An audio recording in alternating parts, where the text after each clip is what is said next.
problem with this. Okay. Twitch is saying I'm live. Am I live right now?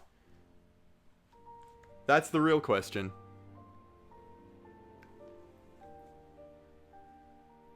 Alright, I'm seeing people saying hi to me, and not just other people in chat. Alright, Twitch is actually saying I'm live. So I think I'm actually live. Cool. You missed the cool part of the cutscene. Like, the title screen already. But we'll roll with that. Press any button. Why is that not working? What up? Did my Wiimote die already? Okay. That was weird. Hit continue. Okay, good. I successfully wiped all my data, so that's not a big deal. Thank you, Nintendo Freak 21, for following, and also whoever the second person was. Scruple Poop, thank you for following as well. I'm glad this is happening now, so I can, like, make sure that my alert volume isn't too loud. I'm gonna spend a few seconds just lessening the volume of a couple of my alerts. If it happens again, might need to change that later on, but looks like we're good now.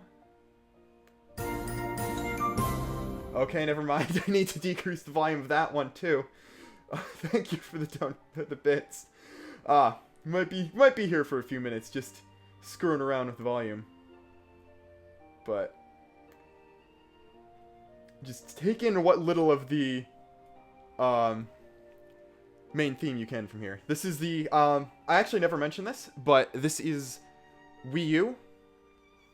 So I'm playing it Wii U via the physical Wii copy. So load times are basically the way they are physically. I'm playing it with Wii Pro controller in a Wiimote, since you can't use the gamepad for this version, or actually I don't think the other version either. But yeah, I think I'm about ready. I'm gonna just refresh my Twitch dashboard so it actually shows me the amount of viewers and post the stream in my Discord server.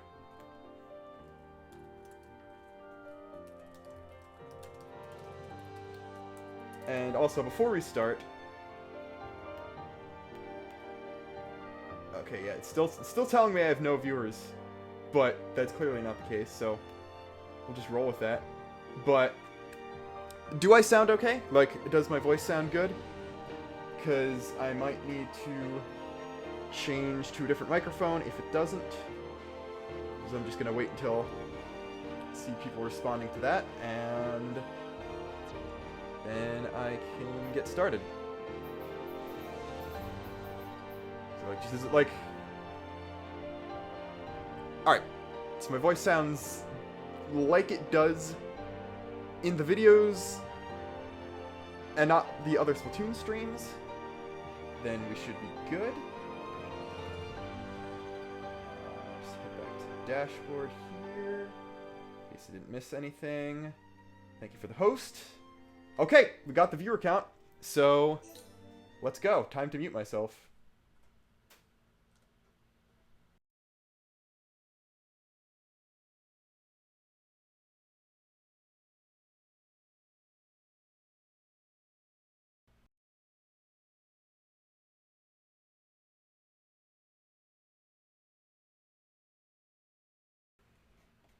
I forgot the loading screens are this long.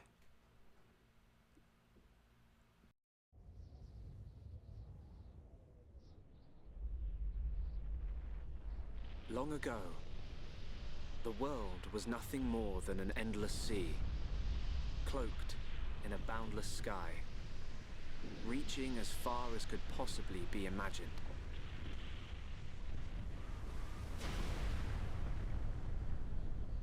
Then two great titans came into existence.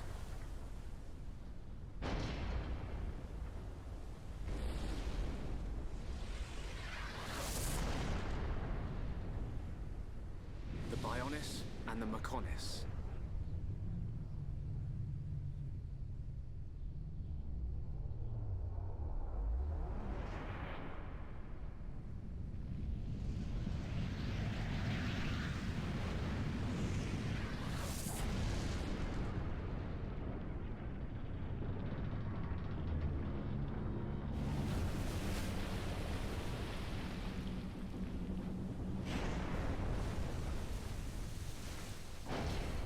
titans were locked in a timeless battle.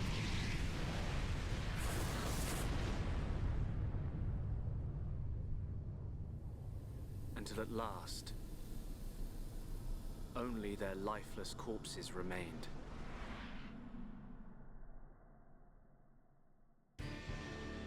Eons have passed. Now, our world, this vast land stretching across the remains of the Bionis, is under attack from a relentless force known as the Mechon.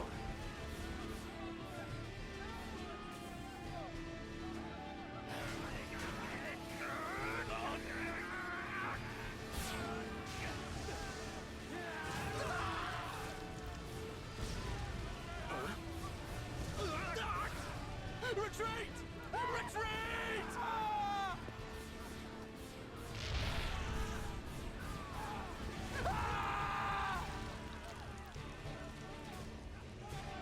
Get away from me!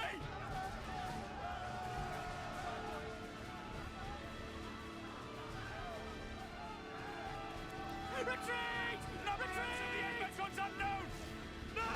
No!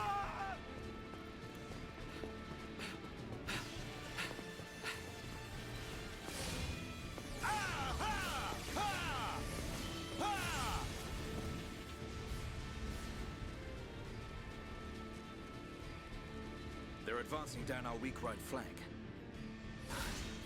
For a bunch of soulless machines, they seem to know a thing or two. But we'll see.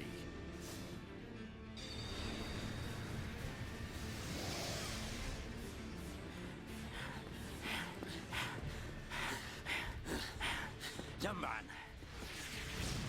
we've been given the order to retreat. We're pulling back the line to Colony 6. That's where we'll set up the last line of defense. Yeah, that's a good idea. Any more time spent hanging around here, and we're done for. Count me in. We gotta get out of here. Or we can stay and fight. What? We may die if we take a stand here, but staying gives us the chance to change our destinies. We have the Monado. With this, the future is ours for the taking. Stupid beast. Your body can't take any more of the Monado. I can tell by just looking at you. Getting short-sighted in your old age, Dixon. I'm fine. Don't worry, I'm still in control. I should have known I couldn't talk sense into a beast. Let's do this. I'm going with you. You'll need someone to drag your corpse on. As long as you think you've still got the strength in you, old man. Oi, you two! We've been ordered to pull back! I'm leaving! Well, I say you're coming with us. What would we do without those? The enemy's second wave! It's approaching! It's now or never, Dunban. Let's show them what we got. We'll give them a warm Hom's welcome. Acknowledged. Yeah! Ha! What are they trying to prove? I'm not throwing my life away. No point dying in some godforsaken field. Nothing for it. I'll have to use Dunban as a decoy. Yeah, that should give me time to escape.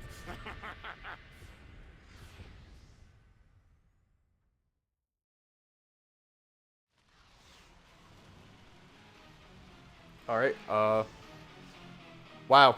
Okay, for a second I was worried something screwed up, because the tutorial message was taking a bit longer to appear. One thing you might notice if you're only used to 2, tutorial mission messages. You can there's like actual pictures there so you can see. And I check my notifications for a second. Thank you Axel VS103 for following during the cutscene. But yeah, that's another thing. You get 2 buttons for targeting enemies in this game compared to the other 2 games. It makes switching targets a lot easier, let me tell you that much. That's one thing I really miss. So we're just gonna take on these Mechon M72s, and if you've watched my X Let's Play or know anything about X, your arts palette looks a lot more similar to that than it does in 2. So you got the 8 art thing, and nice silhouette of Dunban using the Monado there. And as you can see, I'm the only one who's actually doing damage here. Or, well, Dixon, Gunman, he can do damage because he's shooting projectiles that are ether-based. Ether is basically the magic stat in this game, so you can hurt Mechon with that, but only the Monado can hurt it physically. And here we've got some familiar arts, even to people who've played 2. Well, at least Monado Buster. Monado Enchant, I don't even remember. Enchant will basically let Mumkar also be able to damage them. So I'll do that since it actually only takes up half my gauge there. So I can use Buster later. And you know what? I've got it already, so why not? Buster just kills everything in front of you, and since it does it does bonus damage to Mechon. So got that, and then we got some new guys here. And as you can see, even though they're starting us out with level 30s, this is still very much easing you into the combat like all the games do. You only got 2 arts, though you do get a full party, which is different. Different to X, at least. I guess you do technically get a full party at the beginning of 2, but there we go. And I like how there's these just Hom soldiers just sitting there, didn't get hit there. And then we got Big Boy, who might be able to take a Buster to the face. There we go. Don't know why it wasn't targeting there for a second. This Pro controller is kind of beat up and kind of weird. So, like, this is a second Wii Pro controller. I wanted to get the Monado Red one, but the one I bought was a knockoff and was actually pretty bad, so I had to get, like, a legit regular one, and that one just hasn't been used for a while, so it's kind of deteriorating, so I might be misinputting a bit here. But as you can see, Buddy was actually able to take a Monado Buster to the face. Also, another thing different from 2, you can auto-attack while you're moving.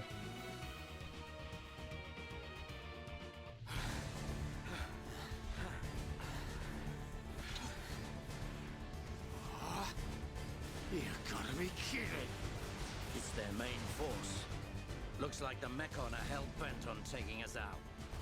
They'll have to be if they want to beat us. Now, let's even the odds a bit.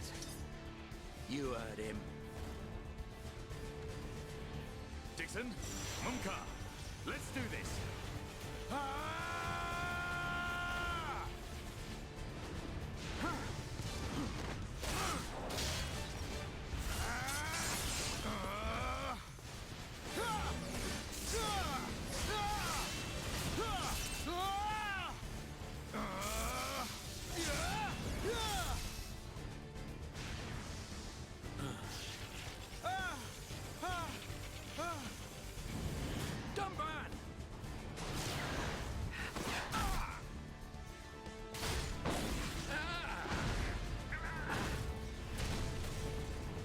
Going down that easily. Tomban, you alright? What does it look like? I'm still good to go. Guess even a hero's gotta reach his limit eventually. Mumkar, what are you doing? That way is... Sorry, brothers. Hate to drop this on you, but it's the Monado they're after. So have fun keeping them occupied for me. I'm getting the hell out of here. Mumkar, you dirty... Now, don't worry. I'll organize your funerals. Well, see you, boys. Wait! Huh? If this is a joke, it ain't funny. Looks like this is it. At least we know our luck can't get any worse from here. Dumban? Dixon, take care of the survivors. Dumban, what are you playing at? Those idiots. I'll just come and get the Monado when everything's quieted down a bit. That thing's gonna be mine!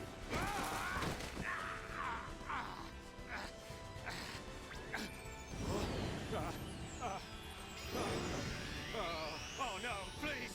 No! Vile Mechon. If you think the Homs, the people of Bionis, are just waiting here for you to pick us off, you are sorely mistaken.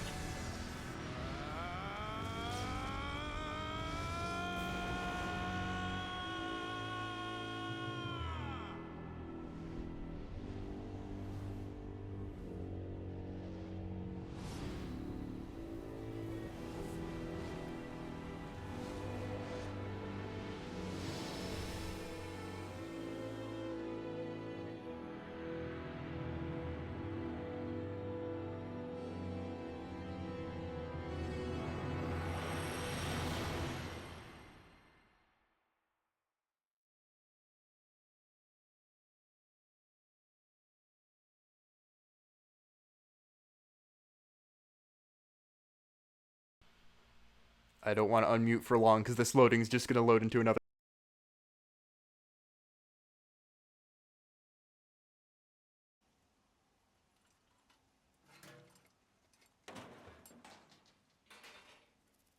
A Mechon M71.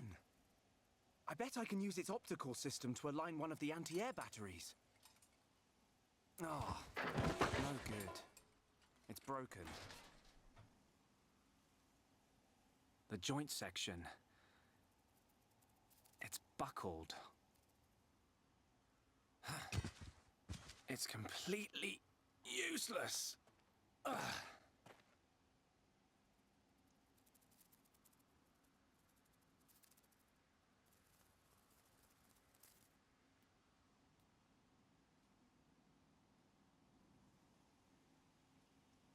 Huh?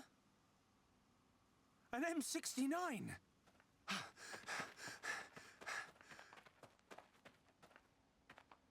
Its armor would be perfect for making a shield.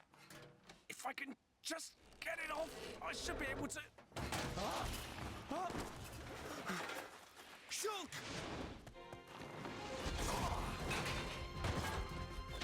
Ryan! It's not a Mechon. It's just a Crabble.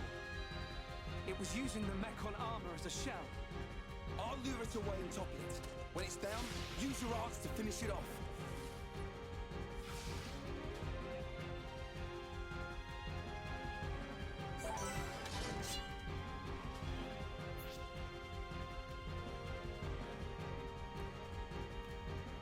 Okay, good. I'm unmuted. It's Rhine time. A year later, we got Shulk and Rhine, and I don't know why they're just teaching us about HP now. I guess because this is the first time you can die, because it's actually physically impossible to die in the Dunban fights. But here we go. This is just teaching us how to select your arts. If you've played X or this game before, you know what you're doing. And I love how the tutorials are just these like stylized silhouettes of the characters, because I feel like that Rhine in the background there could be a good meme. But Shulk starts off with backslash and light heal, so he's really similar to how Rex plays at the beginning of 2 as well. He's got a backstab attack, and he's got a heal, although Rex's is slightly better because healing affects the whole party regardless. Light heal can only heal one ally, and this is a thing that's actually only in this game. Healing arts that only affect one person, you're actually able to select, or X technically had healing arts that can affect multiple people. It just didn't have much healing, but 2's healing always affected everyone. So yeah, that's just how to do that. And there's an aggro ring here, basically the same as 2. The strategy for fighting with these two guys is let Ryan take the aggro, have Shulk backstab it, and then that's just teaching us about cooldown. Cooldowns work a lot differently in this game. You don't charge anything up besides one thing with your auto attacks. Arts just cooldown based on time. You use an art and you can't use it again until it refills. Upgrading arts will upgrade the cooldown like it does in 2, but it just takes less time instead of less auto attacks. So, as you can see, I've taken a lot of damage, so I'm going to use light heal on myself to recover a bit of HP. And as you can see, that gauge in the middle is filling up. That's the talent art. This is something that's in the Golden Country, but works a bit differently in this game. There are arts that only that character can use. Every art is technically unique to a character. Like, a couple characters have very similar arts, but each, like, named art is actually unique to a character. Talent arts are just, like, a character's signature move.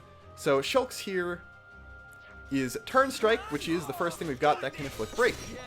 And then Ryan killed it before I could explain anything after that. Good job, Ryan. And then treasure chests. This is the only game that really has them. X will just give you a menu once the battle's over, and 2, they'll just physically drop things. Just got a barrier there. This treasure chest contains iron crabble shell and small shell. Just materials, not a big deal. And then that barrier won't go away until we kill the common caterpile, which is even less of a threat than the crabble was. Now it's telling us about aggro. I'm sorry, I spoiled. Can't believe I spoiled you that aggro is in the game. But yeah, I'm sorry, game. I used backslash and talked about aggro before I was supposed to. But we'll go over a few things in a minute. And he said I'm feeling it, not I'm really feeling it, unfortunately. I have to keep the TV volume a little low so it doesn't pick up on the mic, so he might not... I might miss it if he does say something good. Like, I might actually miss the first round time. Thanks, Ryan. That was a close one. Man, what were you doing wandering off by yourself? Stay where I can keep an eye on you. It's pretty dangerous outside of the colony. There are all kinds of monsters. Yeah, but thanks to you, we got its shell. Everyone in the colony's gonna be really happy. I'm more worried about you than the shell. Oh, whatever. Knowing what you're like, at least you'll make a decent weapon out of it. This scrap driver's excellent. I just learned by watching Dixon make weapons. Of course, Dunban's weapon still beats them all. The Monado. I hope I can figure out the secret of his power one day. You will, Shulk. Anyway, we better get back to the colony. If I'm late for drills again, old Square Tash is gonna kill me. Square Tash? Oh, the Defense Force Colonel. He's pretty scary. Tell me about it. Sorry, I didn't mean for you to come all the way out here during your break. Don't worry about it. Let's get back.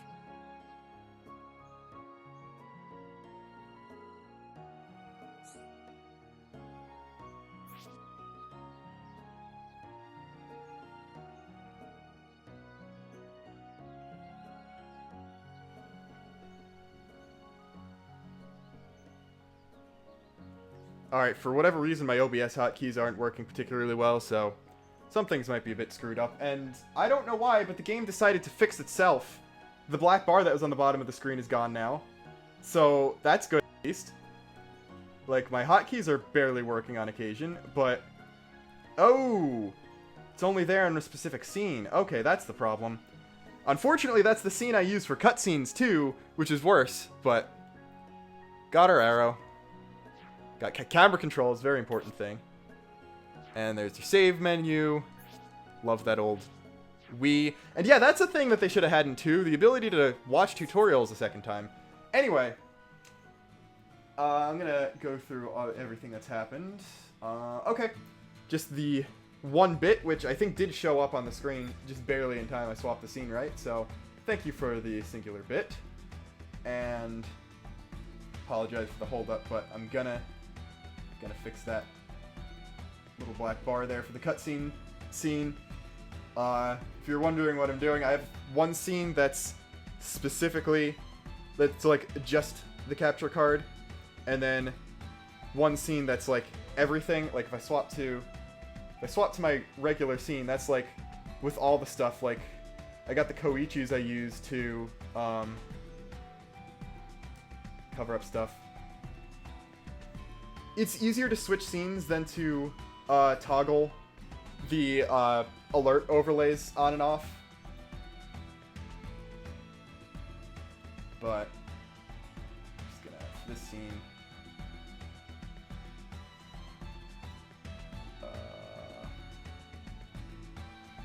Settings.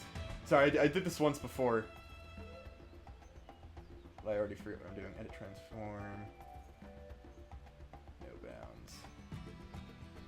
If I do that. Set that to there. And then fit that to screen. That didn't fix anything. Okay.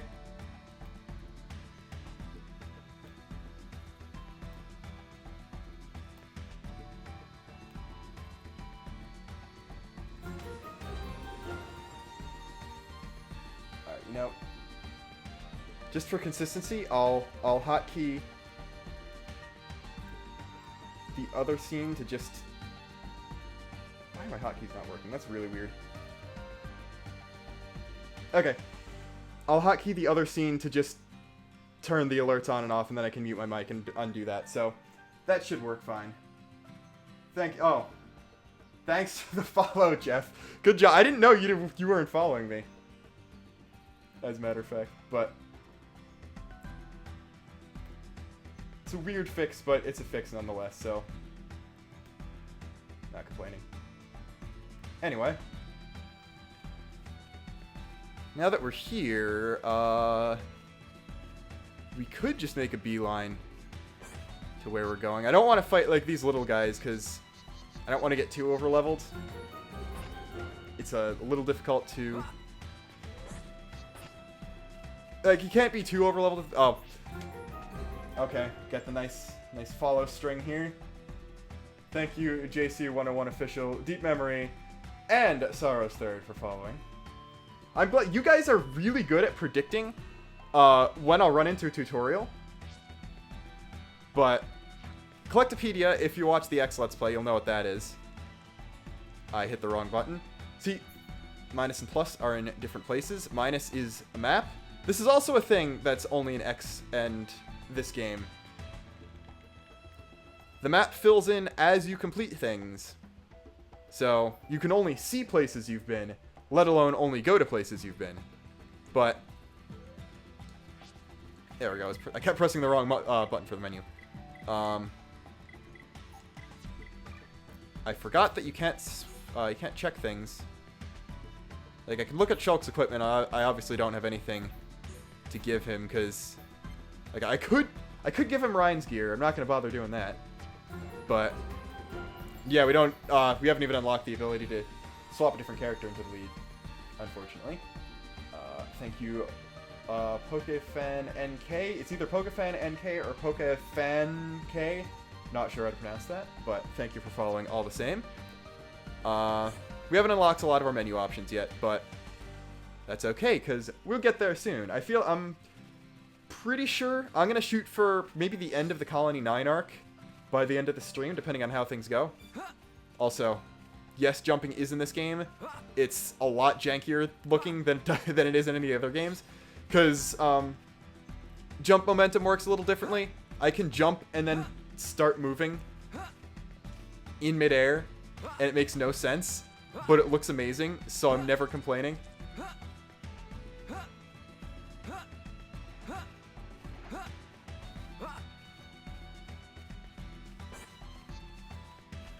Alright, I'm just gonna screenshot that and save it, so I fix that for next session.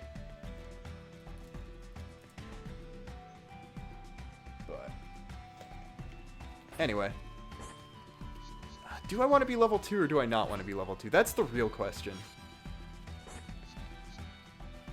No, we'll try our hand at fighting one level 2 guy. And, oh yeah, I forgot achievements give you EXP in this game. So I got the Backstabber achievement, which already leveled us up, but it's backslash, and that's it. I went in with Turn Strike already charged, so I was able to break it, and then Ryan starts out with Wild Down, which is the topple art, so that's where that came from. But we're level 2, and we're just getting a broken antenna. Someday we'll get good drops. Someday. And there's Colony 9 just ahead.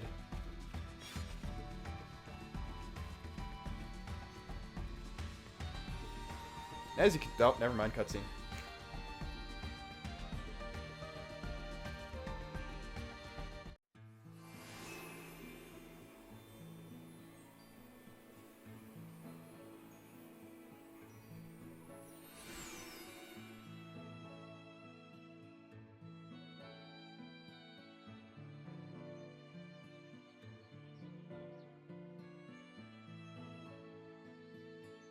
Here we are. I better stop in at HQ. You off to the weapon development lab? Yeah, when I've sold any parts I can't use. All right. See you later.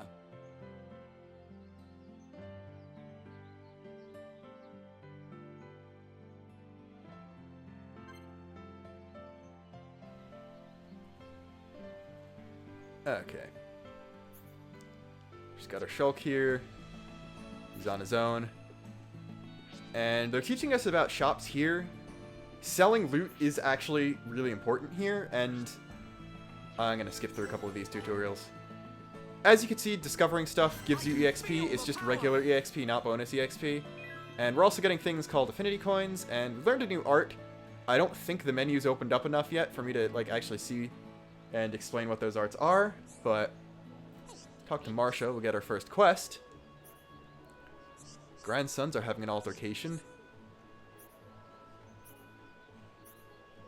Okay, so this is just delivering biscuits. We'll accept this now.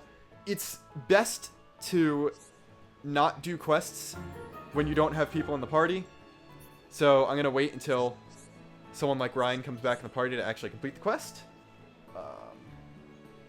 Thank you for the follow, Crossman151.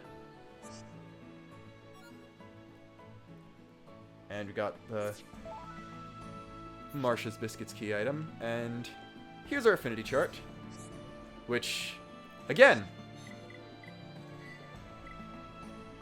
not a thing in 2. Or rather, there is an affinity chart, it's just kind of a completely different thing. This is your party member's affinity with every area. Now, any named NPC will basically show up on this. So, there's Marsha, we got some info on her. Time active is actually really useful. And then here, it's cool because you can see... this is the party member affinity chart, because we'll get that later. But I love how it's a tiny touch, but I love how that picture in the middle fills out once you get more party members. Thank you, DE235, for following. Anyway, I'm gonna have to make my way through strategically to try and avoid discovering as many landmarks as possible so Shulk doesn't steal all the experience here. So I just like... Because again, bonus EXP is not a thing in this game. I'll go back and talk to all these people later, don't worry. Gem install, it's landmark. I don't know if you're able to notice, but I actually changed a lot of my alert noises to sound effects from this game instead of 2. Because like most of them are 2. I also changed the sub gift to be Ricky dancing instead of Poppy dancing. So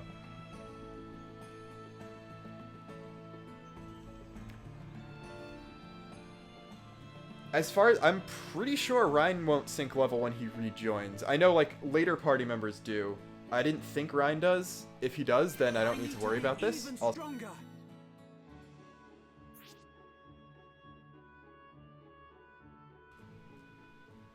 JK, that's not a cutscene.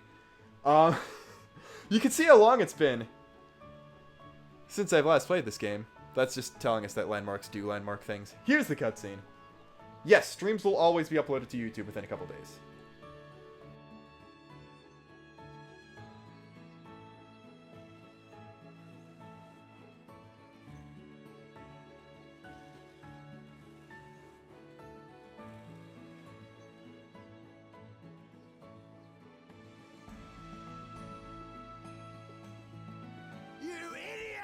What the hell are you playing at? Uh-oh. The Colonel's gonna explode. Crashing the mobile artillery into a house. How long have you been in the Force? Sorry, sir. It's just that we were trying to go as fast as we could, like you ordered. But it's impossible to get back to the military district in only 40 seconds. I don't want any excuses. Champions don't whine. They win. Yes, sir. You're a disgrace to the uniform! Are you forgetting the shame you brought on this force during joint maneuvers with Colony 6? Stick your back into it, maggots! Move it! Yes, sir. Get the artillery back to the military district, double time! Then I want 1,000,000 press-ups from both of you, and you better not stop until your biceps explode! Colonel, we can't move the artillery. What? You better give a damn good reason why. Sir, the impact of the crash damaged the ether conduction cable. The ether fuel proceeded to leak out, and now the cylinder is empty. Well, change the cylinder then. Can't you even do something as simple as that? The auxiliary cylinders have all been used up. It'll be 3 days until more come in, sir. I told you to keep a stock of fuel in reserve. Sorry, sir. You're nothing but slackers. Same old Colonel. At this rate, the men will all be dead before they see any action.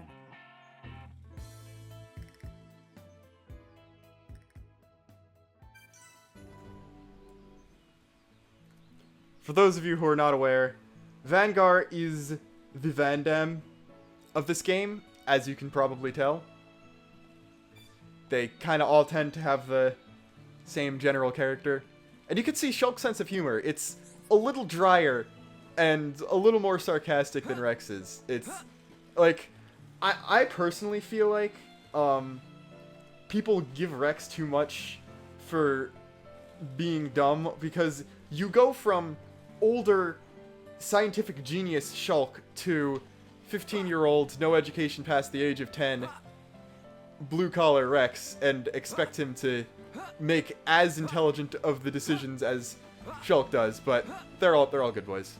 Anyway, if we go through here, discover the weapon development lab, and see our first Napon. So, don't worry. Napon are here too. And yes, if you thought the music playing during Vanguard's cutscene was very similar to Tora's theme or even Tatsu's, that is the Napon theme. Don't you worry. But, are you ready for the Monado counter to explode? Because it's about to.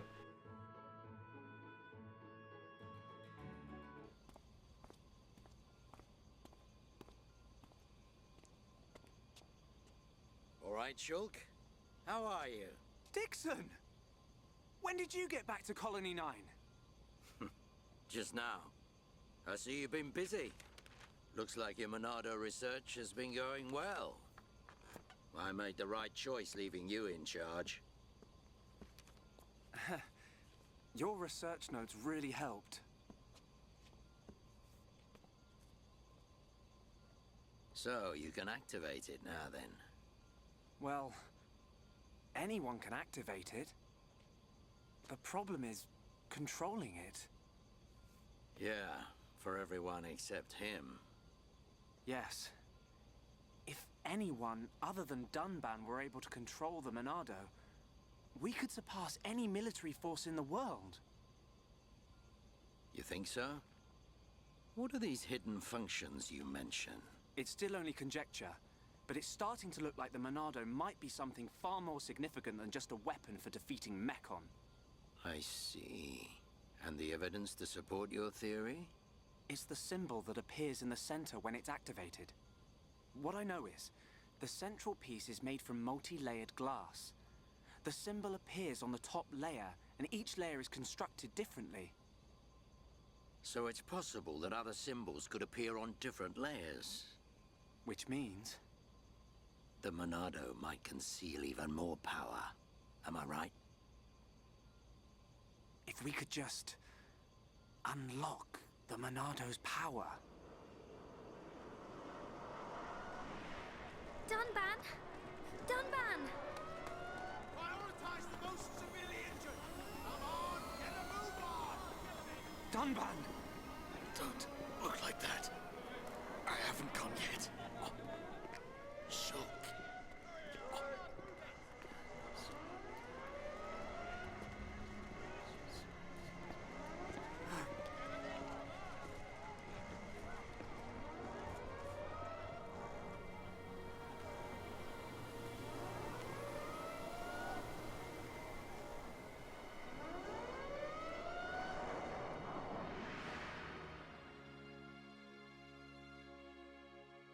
It was the Monado. It was controlling me. Even so, it saved us. Saved our future. Next, it will be up to you. Dunban. Well, I better get the supplies delivered to the Defense Force. I'll drop round the HQ and see how they're getting on. Okay then. I'll see you later. Shulk, you're spending too much time in the lab. Either that or rummaging for junk in the scrapyard. It ain't healthy for a kid your age. That's why you're always looking so pasty. You should get out, get some fresh air once in a while. All right, I'm off.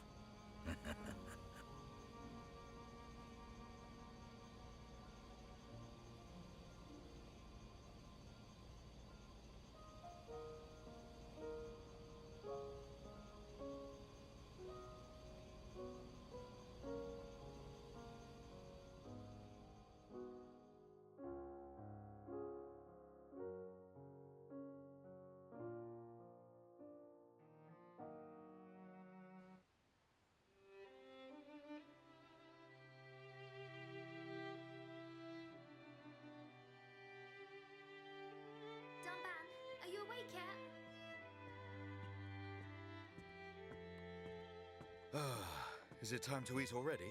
You didn't have to bring it yourself. You could have just called me. Don't be silly. Do you want me to feed you? Don't treat me like an invalid. I'm better than I was a year ago. Much better. I really thought I lost you back then. Yes, but now I'm almost well enough to handle the Monado again. Dunban, don't say that. The Mechon have gone now. Oh, why would you say that? I just mean I'm prepared. Sorry. Okay. More importantly, eat up before it gets cold. I made something really special today. Don't feel like you need to stay here then, Fiora. Go and make your next delivery. Huh? Well, I'm sure you'd like Shulk to try some while it's still hot. That's okay. Shulk has no sense of taste. He'll say it's delicious even if it's stone cold. In which case, today he would actually mean it. Maybe. I'm fine, Fiora. Off you go. Okay.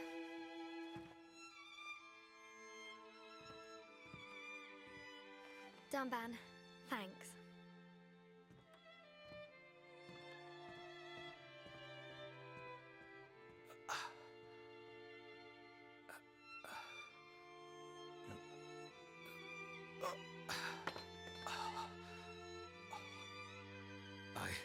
I'm not finished yet. I have to be prepared to use the Monado again.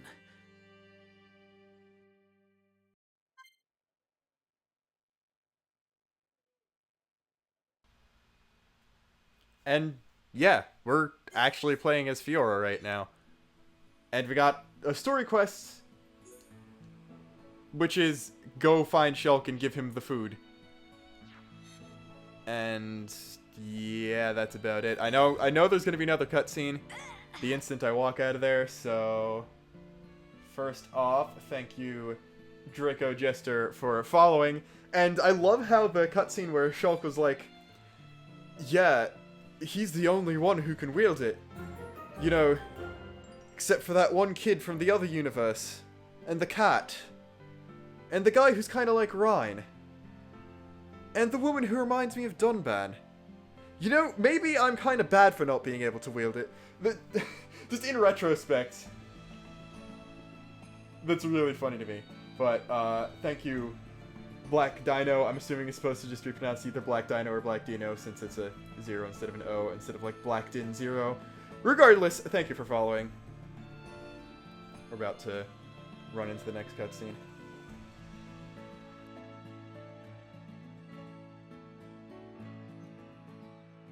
Hey, Fiora. Dixon, Looks like you're in a hurry. Where are you off to? I just thought I'd take Shulk some food. I'm on my way to the lab. Shulk's not there right now. Really? I just sent him out to get some fresh air. You know where he'll have gone. Outlook Park. That's the one. Okay. Thanks, Dixon.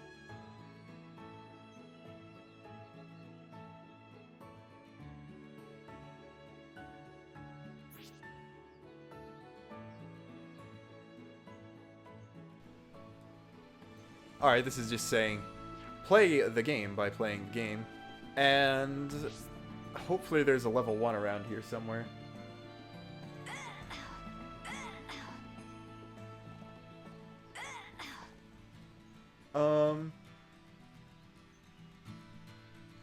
I'll probably get Eater and Armor. I'm not sure about the other skill trees. We'll see, depending on how, depending on what my levels are looking, I'll do more side quests. Basically, is what it's gonna be. Anyway. Thank you, Erica Desu and KEG Master 3000 for following. And Fiora, she has Power Smash and Screw Edge. And the guy I was targeting disappeared. Thank you. Are there any level 1s around here? Level 3. Level 5.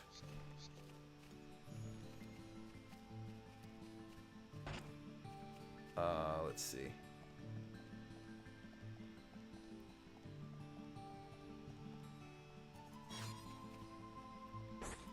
There's level 1. Okay. So she's very, very similar to Shulk right now, just because they each only have a few arts. We didn't actually get to see Shulk's third art.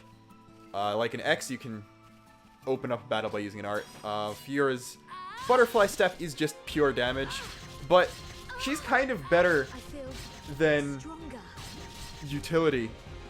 Like, utility-wise than Shulk, because she has a break just straight up as a break, while Shulk actually has to charge his up.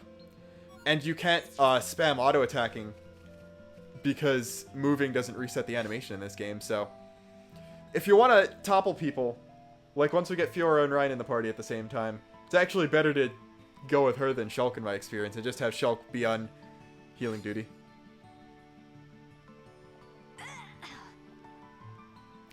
I'm playing it on Wii U, actually, so...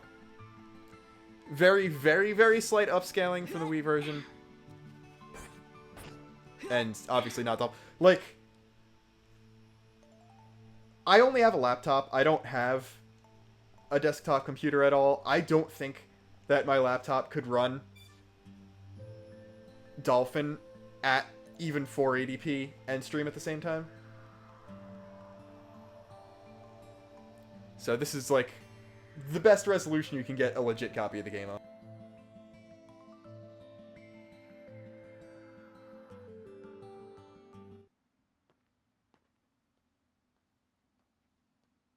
The Monado. It's the only sword that's effective against the Mechon armor.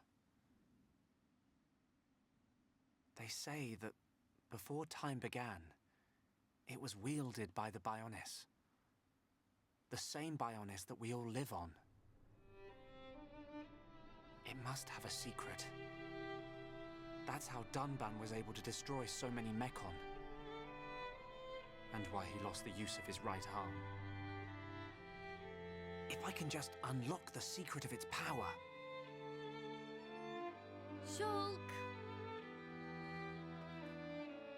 Fiora! This is great. It tastes so good. Really? It's amazing.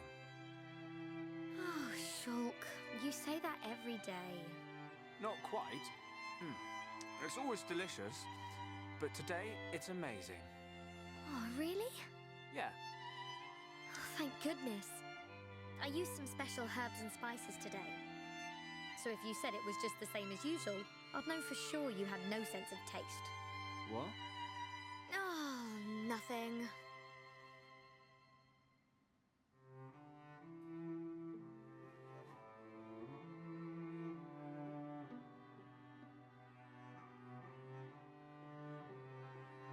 Ah, the breeze feels so good. Yeah. I'd forgotten what it feels like.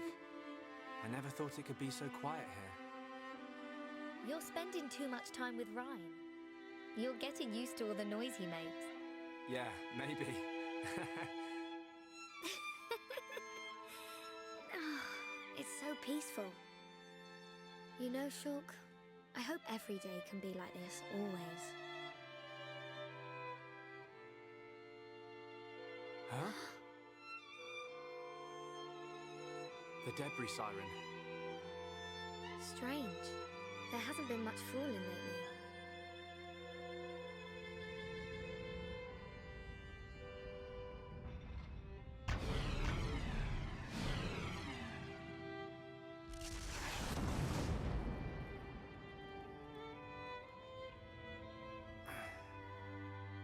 There might be more on the way. The anti-air batteries can't protect us out here. Let's get back to the lab. Okay.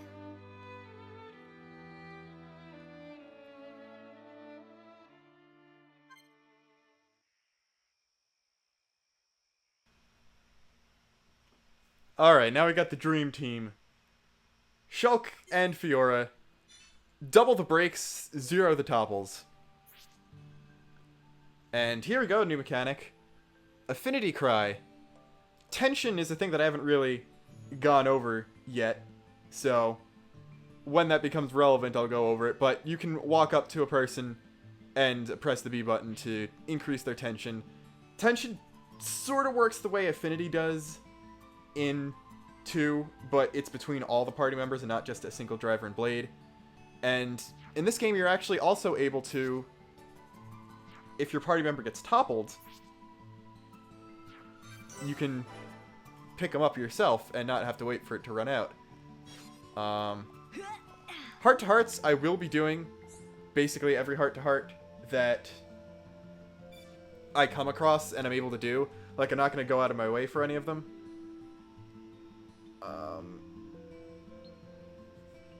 But I'm going to just be using a guide to automatically pick the best choices. I don't remember if there are any in this one. But Sunrise in the Park, this is just a Shulk and Fiora one.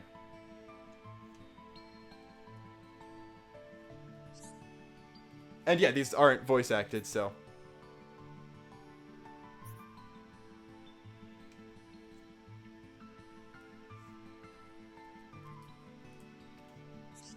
I don't have to, like, cut out my stuff. And, oh, I just realized I got a few alerts over the last cutscene. Thank you, KEG Master 3000 or Keg Master, whatever it is, and Super Ichiro for following. But I feel like I should at least know the correct choices for this specific heart-to-heart, but whatever. Consolidate the revolving debt. Okay, the wiki's ads are being mean to me. Correct choices, you and Dunban. Big falling out. So, heart-to-hearts in this game are basically the same as they are in 2. It's increasing affinity between your party members and extra character development. Thank you, Dang Nabbit Jones, for following. And it's just cool stories here. A few of the party members, like, actually knew each other for a lot longer than a few of the party members in 2, so you get a bit more of characters' history together than you get in 2. Usually in 2, it's just drivers and blades, as opposed to, like, all the party members that have history together. Like, usually there's only one set of 2 that know each other, but here, Shulk, Ryan, and Fiora are kind of a power trio already.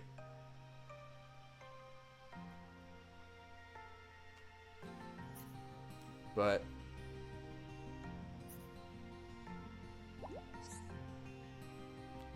you can see they're starting it early with... I love the bad options in some of these. Like, you wanted to go fishing. See, I would have wanted to go fishing, but I'm not Fiora. So I'm gonna... thank you, Devin45621 for following. I'm gonna go with the actual correct choice. And I'll get it. So we're starting them early with the shipping fuel with these ones.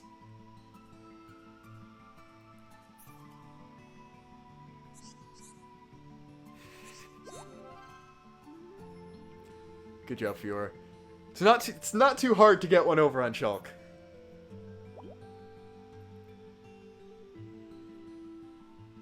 I need to be even stronger. And of course, Shulk leveled up.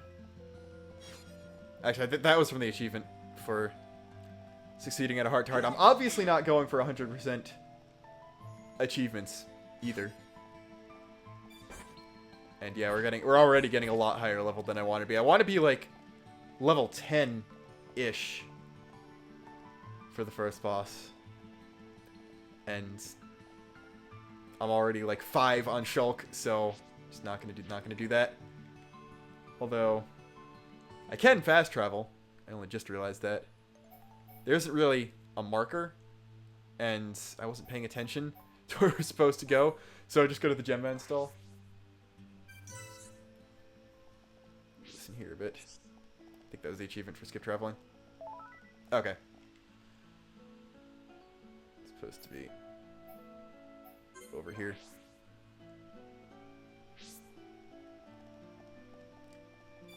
But you're just a generic quest, right? Yeah, we'll at least pick this one up. Pool below Outlet Park. So these are things that are basically only in 1. Just generic quests. Like, I count these as a different thing from basic missions in X.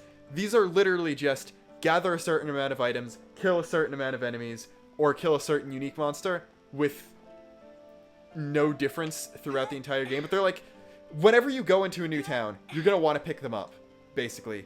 Because you'll do a lot of them just by playing the game, and they're free EXP. So. That Napon over there must only appear during the day. And who could that be? It's time for our first Ryan shenanigans scene, people.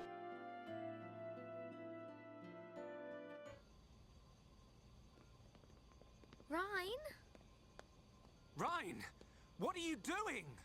Shulk! No, I'm just...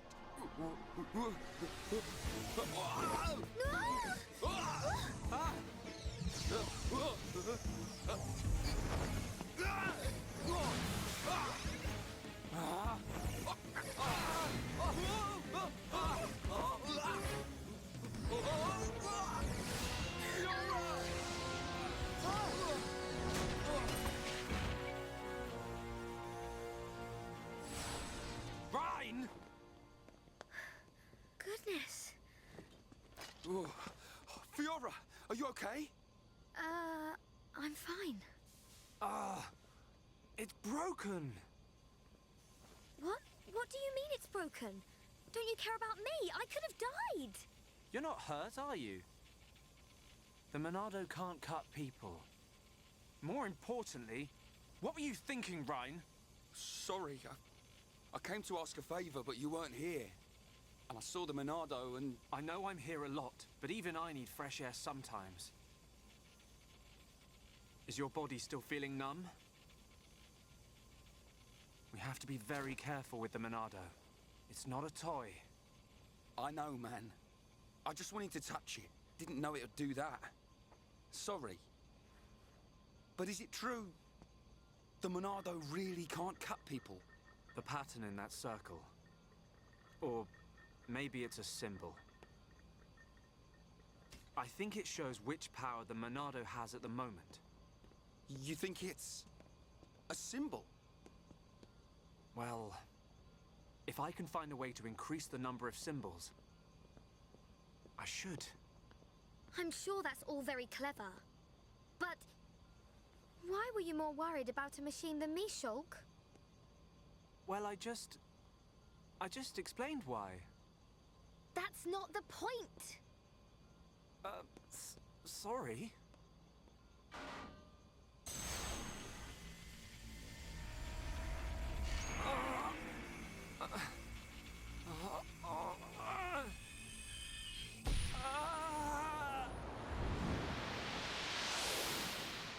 Look at you, worthless without the Monado. Until I've scrapped each and every one of you!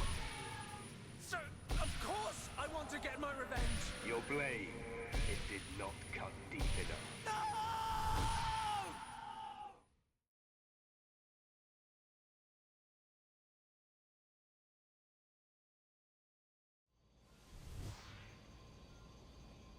Shulk! Shulk! What on Bionis happened there? Ryan. Fiora. Are you okay? Does it hurt? No. Ryan, when you held the Monado, did you see anything? You know, like a blue blade made of light came out. Same as just now.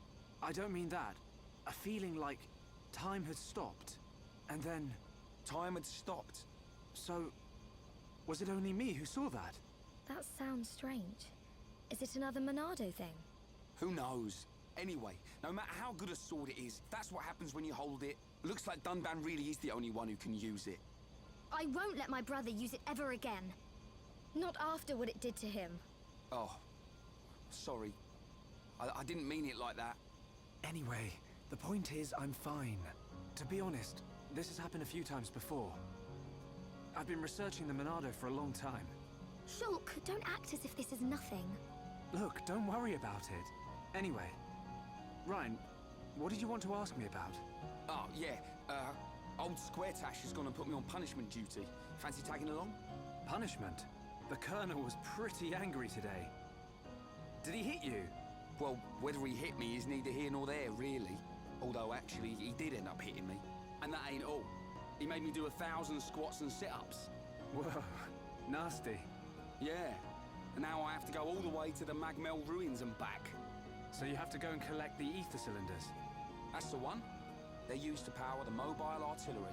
Looks like the damage has been repaired. They can't move without the ether energy. And it seems like the fueling station's all out of stock. Is the mobile artillery that big machine that crashed in the residential district? Yeah, probably.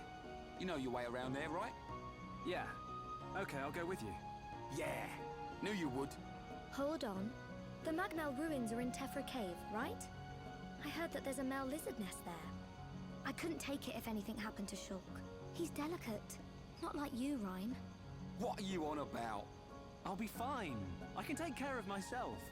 But... Okay, I got it. I'll make you a promise. Shulk won't even get a scratch. a promise doesn't mean much coming from you.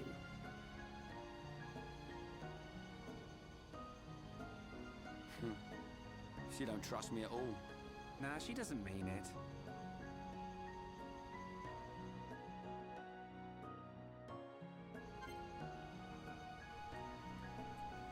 Alright, back to the bros. I think... Okay, yeah, characters' arts can now be leveled up, so... And it can learn skills. Okay, thank you, game, for basically telling me. I had something I was gonna say. I completely forgot what it was. Oh, right. I guess I need to ban the Monado from the chat now for spoiling the entire game. Anyway. Now we can actually put Ryan in the lead, which I'm not going to do quite yet. But do that a bit later. Although I am going to show off a few arts and skills. So here's where you just move around your arts and stuff. You could do that like you could in X and then level them up. I don't have enough AP to level up any arts right now, so it's not too big a deal. Yeah, I can't even level up Light Heal. But we've got Stream Edge, which now basically makes Turn Strike irrelevant, because now if... now he's got an AoE break attack. Turn Strike's a lot more powerful, so it's still useful just for damage. But then we just got Slit Edge, which doesn't do additional damage from the side, but it will instead inflict the enemy with defense down, which is still pretty useful. And I didn't mean to remove that. Thanks. Good job, me. Good job, me. There we go. Oh my... I keep screwing up the L and R and then the Z buttons. But Ryan actually has 5 arts now, and doesn't look like he can upgrade anything either. His talent art is Mad Taunt, which will just automatically draw aggro from a certain enemy that you're targeting, and no strings attached. It's just you get aggro. Very suitable for Ryan's job. Then we've got Wild Down, which is a topple. Then Hammer Beat is circle AoE and additional aggro, which is good. Then Bone Upper, it's just an attack, kinda. Like, he just hits them. This is going to be a lot more important later on. Then Rage is our first aura, which for the duration of its effect will basically automatically fill the talent gauge and effectively increase physical defense. It says lower physical damage, but that's basically the same thing as increased physical defense. And then we've got Aura Burst, which is only available when an aura when you got an aura, but it's Ryan's first ether art and has a circle effect. And thank you, BBK Christian, for following. Oh, right. Bow and Upper, the first of Ryan's many penis jokes. Anyway. For the sake of brevity, just gonna... Here's our target. We're not actually that close to it, though, because we have to go through Tephra Cave, so we got to get as close to the Tephra Cave entrance as we can first. So this is the closest we can actually get.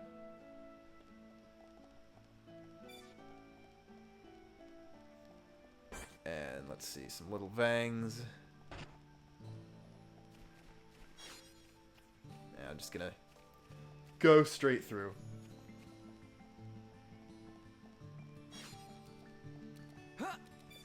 Guess you could say I didn't hammer beat around the bush. Haha.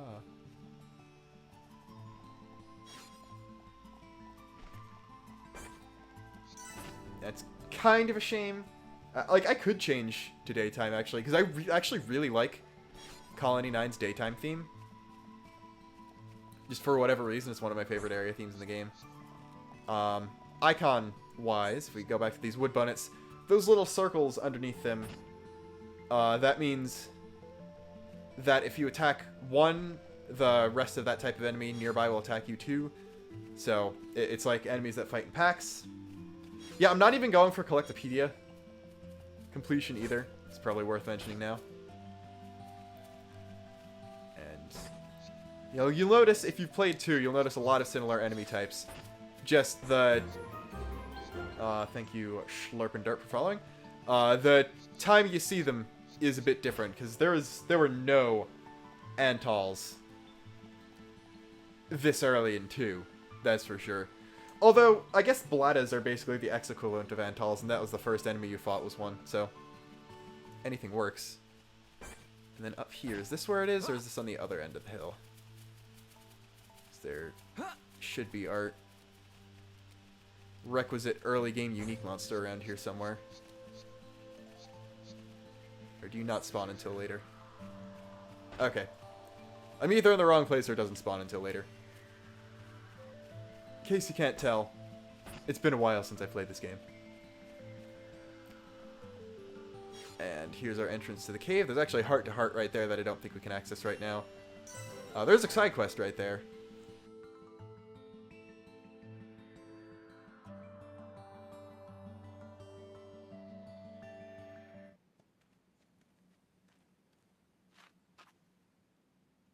You forgot something. You will be needing the transport cases, right? Fiora. I'm coming along as well. I'd feel better going with you boys than sitting at home worrying about you. So, let's get moving. I knew she didn't trust me. Looks like it.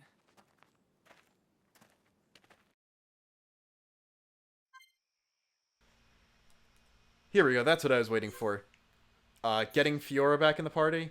Because now we've also got the party gauge, which not only lets us revive people, but it also gives us chain attacks, which are not as...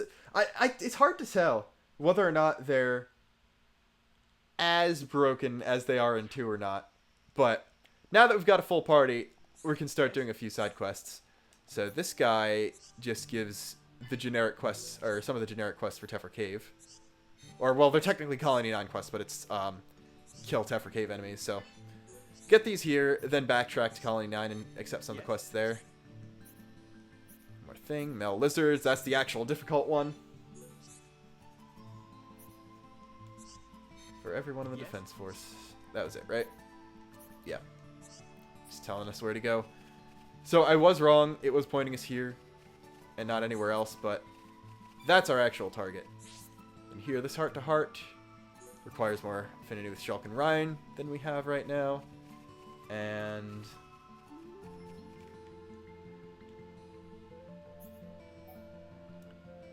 head here. There's also a very similar to 2. There's a heart-to-heart just like right there at one of the most important landmarks in the early game. Like how there was one at the beginning of the forest in the bottom of Gormott. But we'll go back to the Ether Light. As you can see, fast travel within an area is actually pretty quick. I'd say even quicker than it is in 2. Quest over here somewhere. Problem with the minimap is...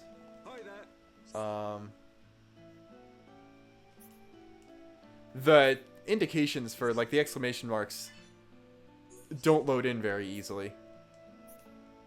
Like, they don't load in, like, at the borders of the... what am I trying to say? They don't load in at the borders of the minimap. You have to get a little closer than that for them to actually show up. Like, you can see very well with that one. But it's not a big deal. Oh, Desiree. She's got a pretty important side quest chain, so we'll probably do that. And this is a quest that requires Shulk to be in the party, because he actually has to talk to her there about it. And...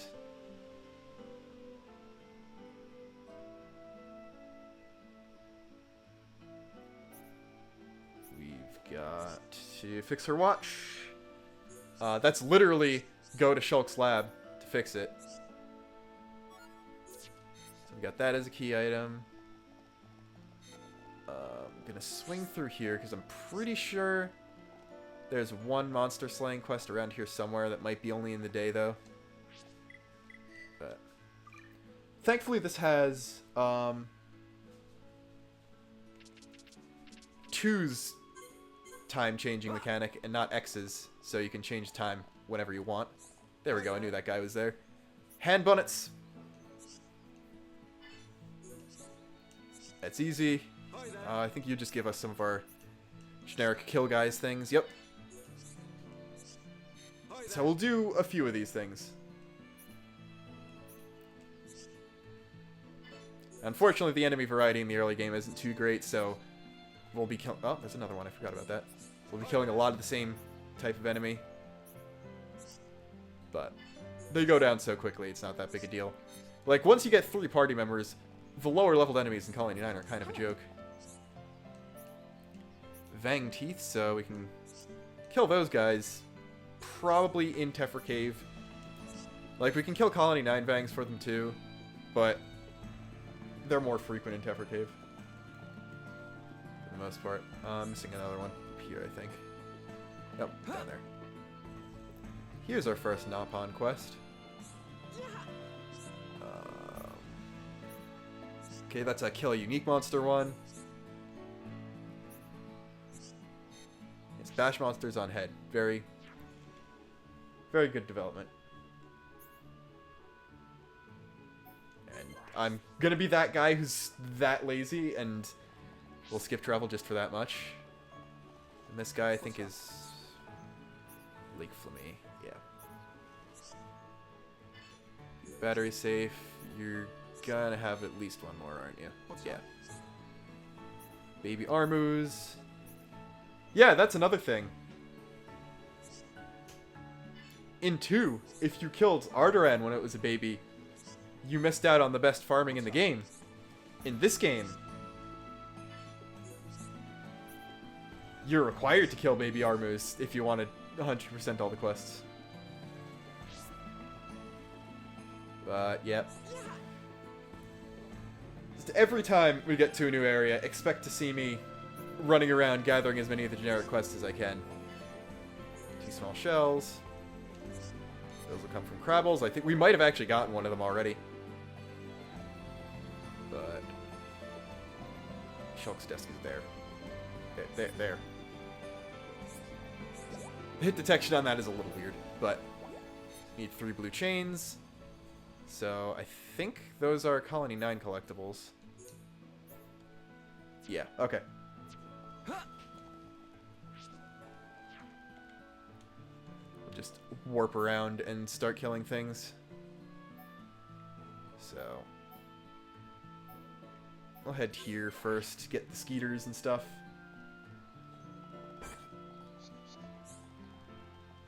I think it was light skeeters, not little skeeters. Yeah, because it's none of the little enemies you actually need to kill here.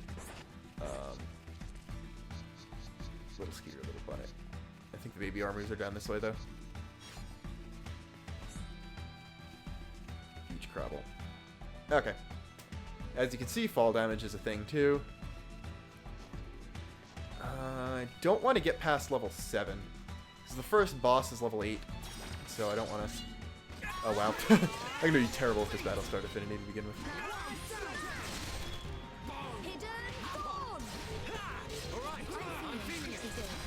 And Fiora must have gotten a Daze Art because she just dazed it. We've definitely gotten stronger. Rock Crabble Shell. Getting armor already, which is nice. White Beetle. Yeah. Expect me to be really bad with the Battlestar Affinity for a while. I definitely need to get used to it again. Break everything. 2 and 3. We've definitely gotten stronger. Got a gold chest. Ooh, shiny. I think that's just the get a gold chest thing.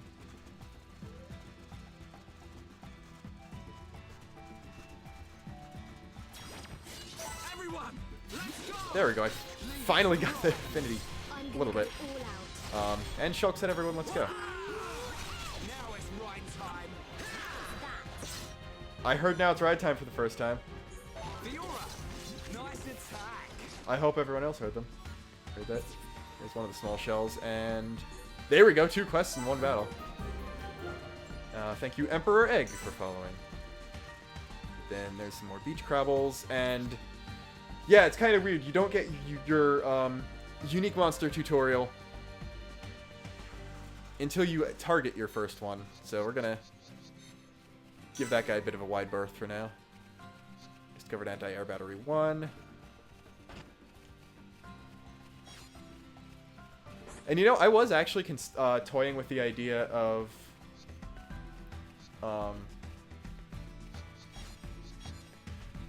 doing a default armor only run, but I'm so out of practice with this game, I'd rather not, honestly. So we're just gonna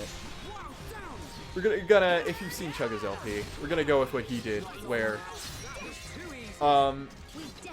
take good armor but keep the characters from looking completely ridiculous. So check Shulk first, see what we got for him. Yeah, definitely don't have any gems yet. Colony cap. No, just got everyone's default equipment there. I think we got 1 top, which raises physical defense, decreases ether defense. Ryan can't really use agility. We'll see what else we got. Nothing for arms. 1 thing for legs. A U will mean it's unique, and it's got its own the gems in it, which is really good because we don't have actual gems yet. This doesn't tank Ryan's agility, and agility is the best stat in the game, so we're going to put this on Ryan. Doesn't really look that weird. And the middle leggings are actually bad for both of those two. I think we got some bottoms too. Got steady greaves with which no one can actually click right now. And then the Regnus boots, which 30, 42, 40. It's a big physical defense. Fiora's squishier, so we'll give it to her. And yeah, it's just I keep forgetting how the equipment screen in this game works. I'm so out of practice. But you got the 9 top, which I guess we'll... You know what? Shulk has less defense now, so we'll give it to that. It's just a recolor of his default stuff.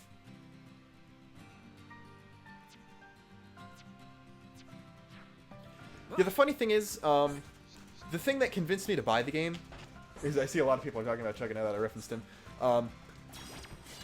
He convinced me to buy the game, but I first heard of the game and thought, like, oh, that's kind of cool in countdown lists that I was just watching, like, a little bit before he started the Let's Play.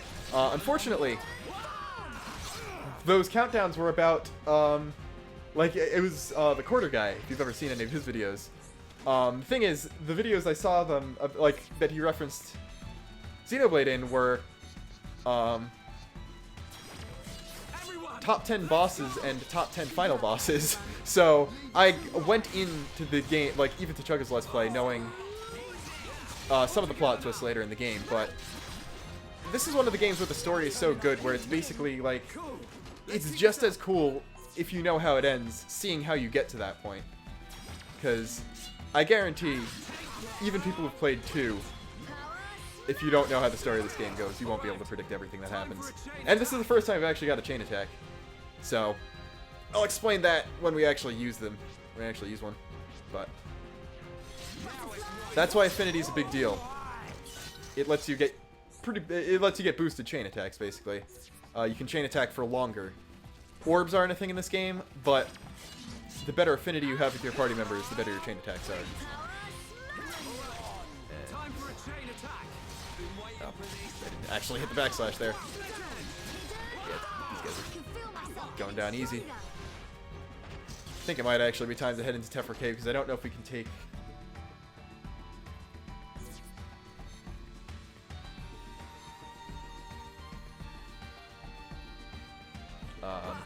Chain attack gauge depletes over time. That's kind of standard. But let's see. I didn't realize Fiora actually got her Days art, so we'll see. Okay, so she just got Hidden Thorn, which is Days. Days is something that's only in this game. It's basically the Xenoblade 1 equivalent of Launch. There is no Smash equivalent in this game. It's just Break Topple Days. But that's good. Days is basically a couple more seconds of inability to move. There's a raccoon outside the door right now. I'm gonna try my best to not look at that. Then we've also got skill trees. Skill trees are like the most convoluted thing in this game. Where by getting SP, you can learn skills and you can change between the trees, which have, thank you that guy from Costco for, following. They give very small effects to your stats, and you can learn different skills. I'm going to stick with Integrity for Shulk here. Just because Secret of Life is good. Rewarding Work is pretty good, especially since I'm not doing all the quests, so I don't have to grind for levels. Resilient Warrior is pretty good. Like, a lot of these are pretty good. I think once I get Secret of Life, I'll swap over to this just to get Healing Wisdom and stuff. And then, there's all that. Ryan starts out with medium weight. Everyone starts off with medium equipment here. Ryan has the ability to, I think out of these three, Ryan's the only one who can get heavy equipment. So, you know I'm not going to be fighting higher level enemies. I'll give him that right off the bat. So swap to that. Then, let's see. I'll just give her that for the time being. But the big thing is, did we unlock linking yet? Actually? No. Okay. We did not unlock skill linking yet, so I don't have to explain that right now. See if there are any easy quests I missed. Baby Armu, not gonna try that yet. Stone Crabbles. Hand Bunnets. Wood Bunnets. This game hates Bunnets. Willow Bunniv, those are the Tephra ones. So, not gonna do Grandson yet. But I keep pressing the wrong buttons, and that's so weird because the controls in this are very similar to the ones in 2. So I shouldn't be like pressing the wrong button for things. But what are you gonna do? Anyway, head back down this way to get some of the bunnets. And then after that, head into Tephra Cave. Wood bunnet. You can see the way your level is relative to different enemies by the color of the tag. You'll be able to see that a little bit more later on when we get to different level ranges. Like an enemy that's really high above you will be red, a bit higher will be yellow. You haven't actually gotten strong enough where there will be enemies that are so weak that they'll be like the weakest level. There are 5 levels. There's like far below you, a little below you, about even, above you, and oh god, run for your life. I got a weapon there. I didn't see who it was for. It looked knifey, so I'm thinking Fiora. So her hunting knives. No, it was Ren. Metal Lancer. 5-0 block rate for an increased attack. We'll go with that. I'm never going to sell the default weapons for anyone. Just because I don't do that. But other than that, it would be nice to get... I could buy armor, but I think I'm good enough where I don't need to do that. Bunnet, wood bunnet. Where are the hand bunnets?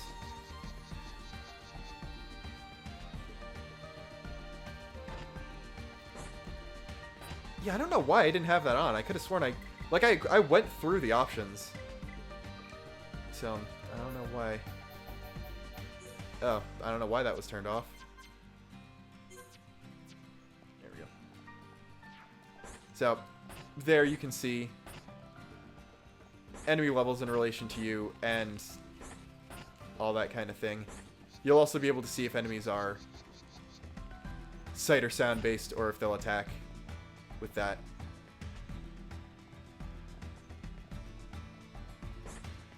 Little skeeters, where are the hand bunnets? My god. They're there, okay. And I think they're accompanying...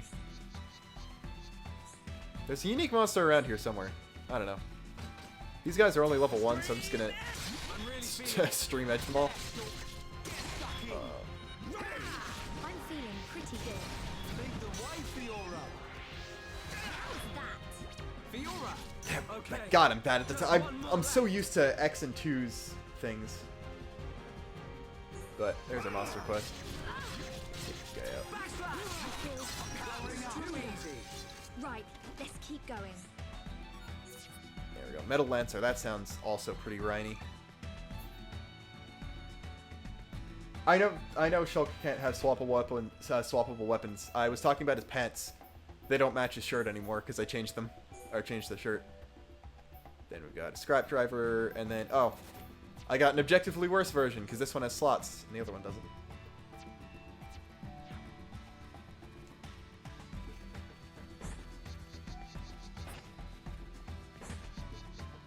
But yeah, I'm gonna find that one unique monster. I'm gonna try to fight it once. If I die, no big deal. That raccoon is really looking for a garbage pail right now. He's still there.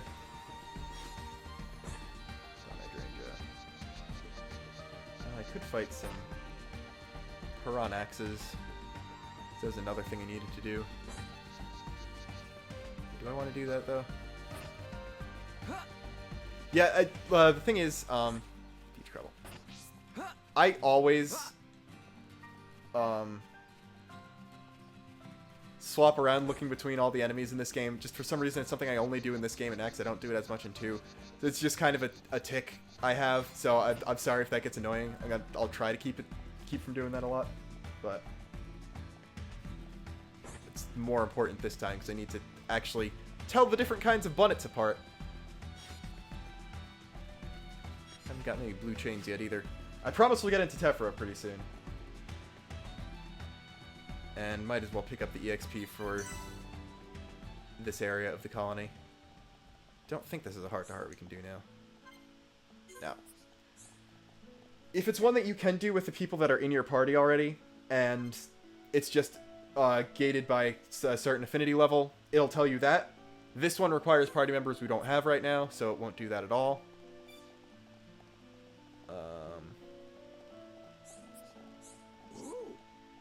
It's good to talk to named NPCs whenever you see them, because they'll automatically be registered on your affinity chart.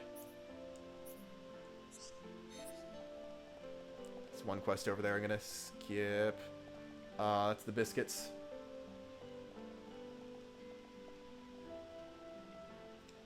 And then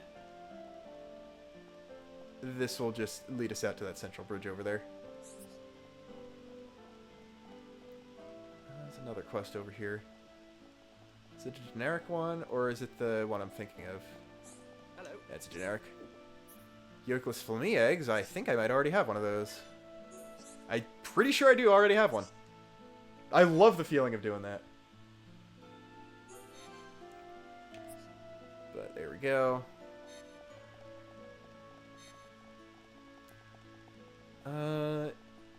There's the mobile artillery still in the house. Sorry, the mobile house still on the artillery. I always get that mixed up. You can see the great falling animations we got here too. You know what? I'm already at this far just for the hell of it. Let's swim over there. This isn't the most interesting place outside of Colony 9 you can get to, but we're gonna do it anyway.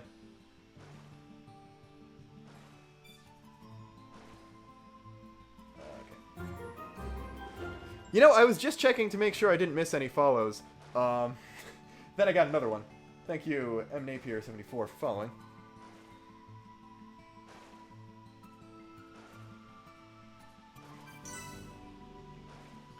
And here's something anyone who knows this game from Chugga knows.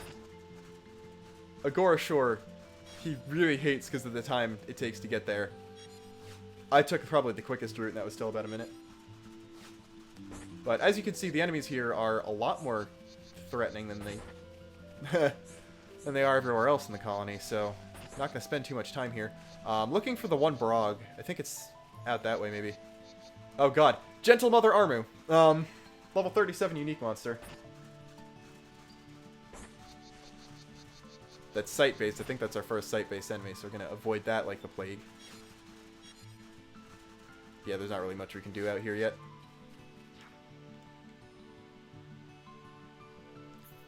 So, let's see. Do I want to go anywhere else here? Could go through this area. Do I want to do that? Yeah, I'll do that. I'll do that. Why not?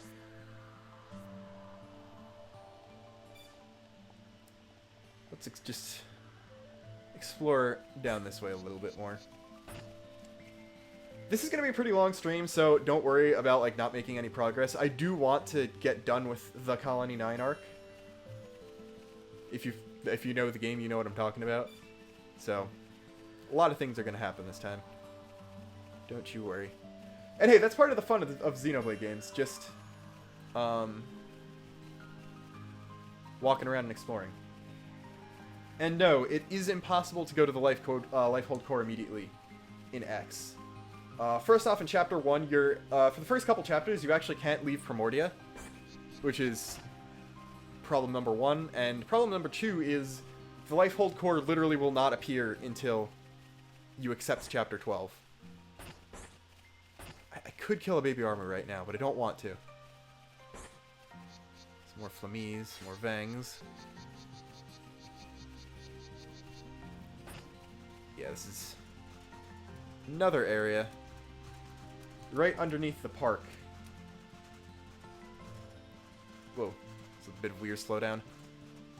There's a jump out of there, which is guarded by that red site-based enemy that I can't target right now, but I promise it's a big boy. Big boy Brog. Triple B.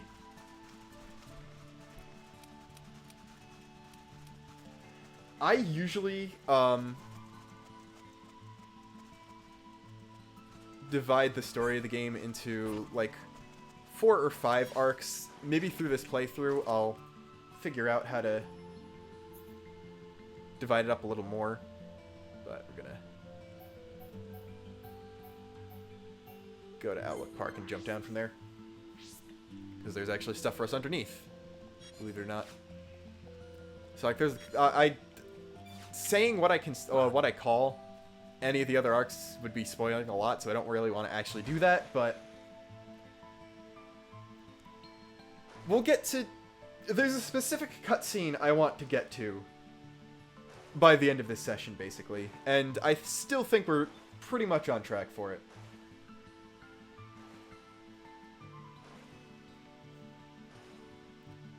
Now let's head in here.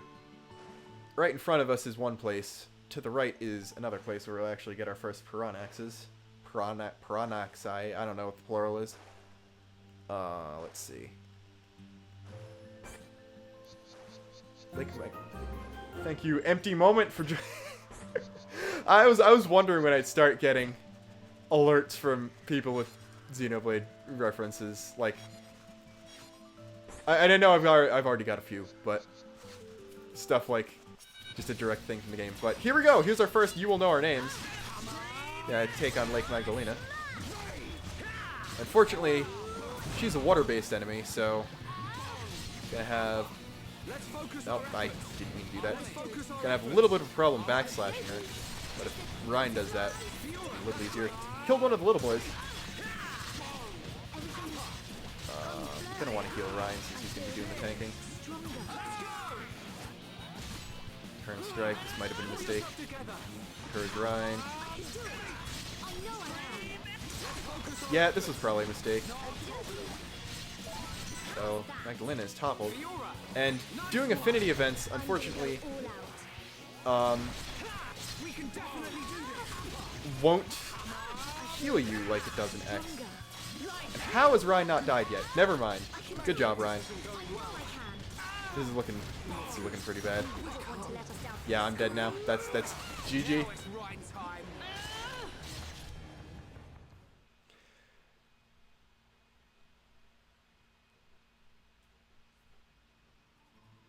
So we're gonna not do that. Thank you for telling me what happens when I die.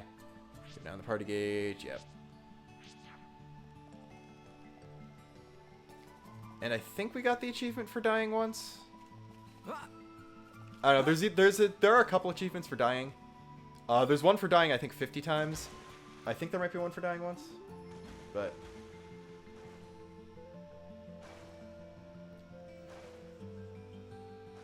Oh, did I miss a Rhine time? That's disappointing. When I upload these to YouTube, I want people keeping track of all the counters. So yeah, that is actually a good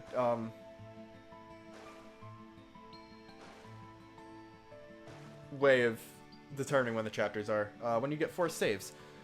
I'll have to pay attention to when those happen in this playthrough so I can like actually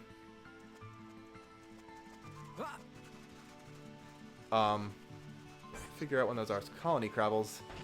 Around here these guys are a little bit more powerful because this is a bit more of a secluded area.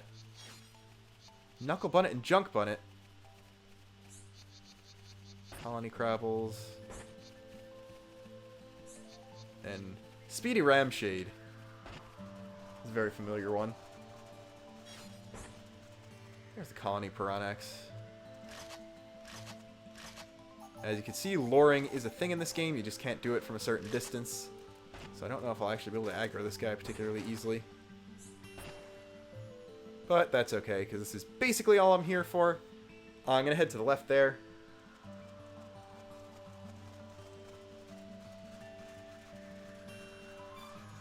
And yeah, I feel like the,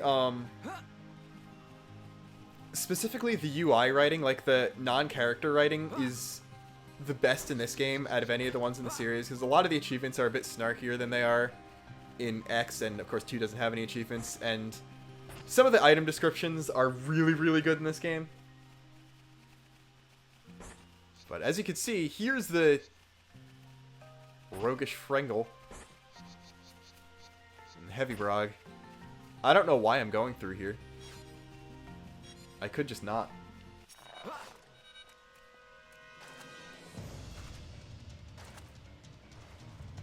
And you know, I shouldn't have done that because it's not going to take longer to skip travel. Anyway, we did a lot in Colony 9 already, so I'm kind of content with going into Tephra Cave now.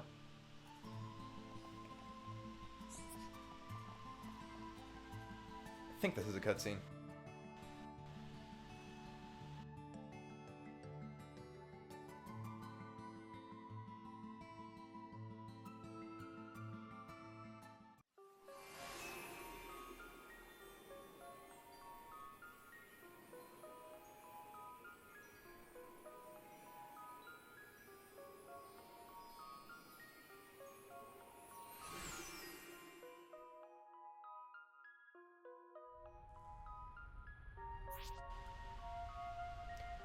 Oh, oops, that was the entire cutscene.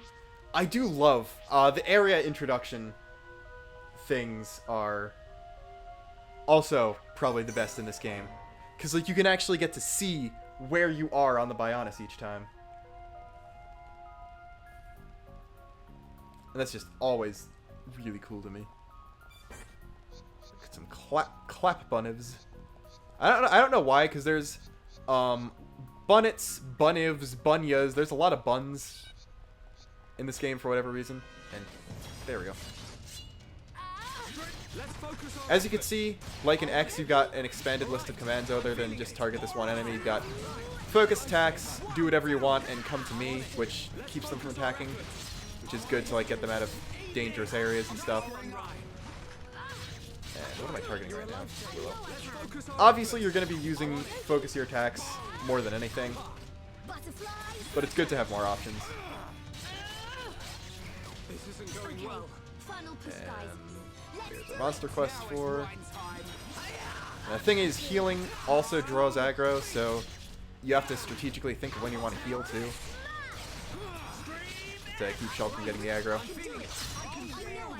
I heard her really feeling it.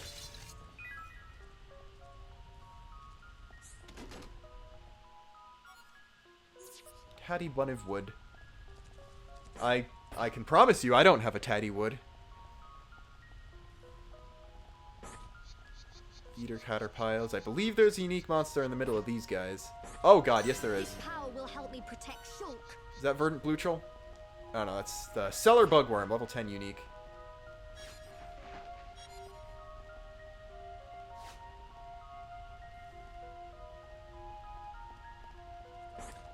Yeah, I'm probably going to be fighting... I'm going to need to fight some Air Vangs just for the purpose of getting those Vang Fang teeth things. And okay, that's actually cool. If there's a... like, actual distinction between where the different buns show up, and that makes a lot more sense. There are a lot less places where you find bunnets in 2, so it actually makes a lot more sense why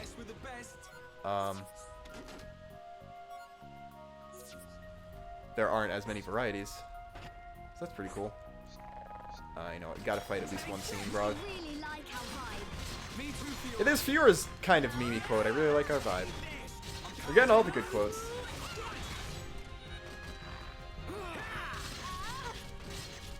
I shouldn't have blown all my arts at once there. That was kind of stupid of me. This is exactly why I'm going to use backslash immediately. Slit Edge is good later on in the game. Oh, I didn't realize I needed to actually kill singing brah. I can't speak, my god. I don't know why, I'm a lot more nervous for this than I was for, like, any time I've ever streamed in the past. So, if I start slurring my words or talking stupidly, that's why.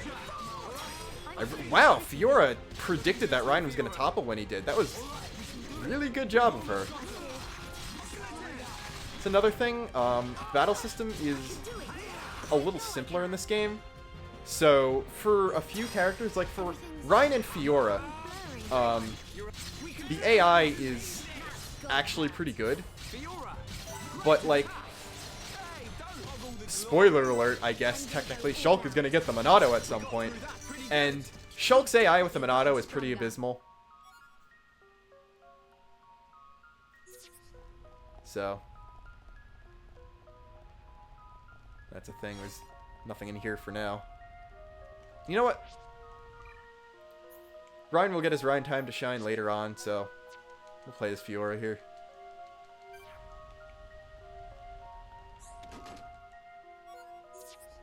And some Bunevs in here. There's a unique down here. There's that guy. These guys are pretty easy. As you can see, it actually counts Fiora's 2 auto attacks as separate hits. I screwed that up, but her talent art, like her talent gauge, goes up in 2 stages every time she auto attacks. No problem at all.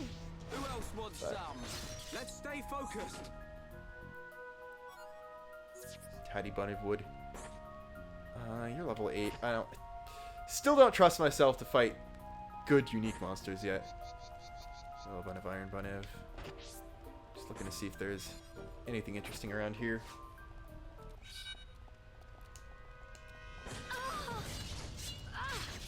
Might aggro from 2 of you guys. Not a big deal. I'm gonna save Butterfly Steps for a panic button.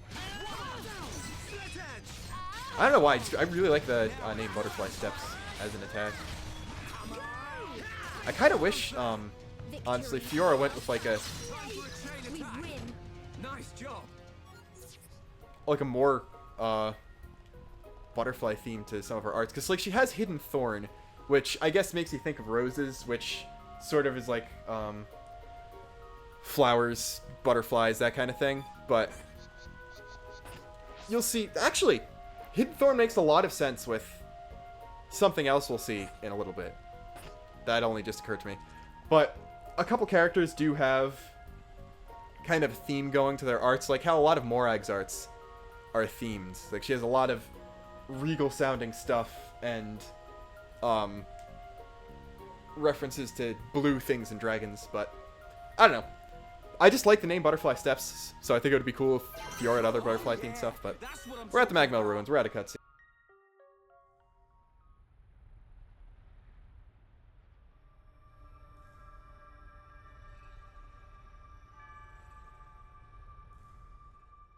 Are these the Magmel Ruins? Haven't you been here before? Nope. The Defense Force often uses it for training, but I come here to do research. It's not really a place that people go. Not surprising. There are monsters around here that use Mechon parts as armor. Was this built by the Mechon? I don't think so. There's a path for people to get in. It might have been a vehicle of some kind. Like the Defense Force hover transports. A vehicle? But it's so big. It's amazing technology. I wonder what kind of people made it. I ain't got a clue. Let's keep moving. The ether cylinders are up ahead. Right.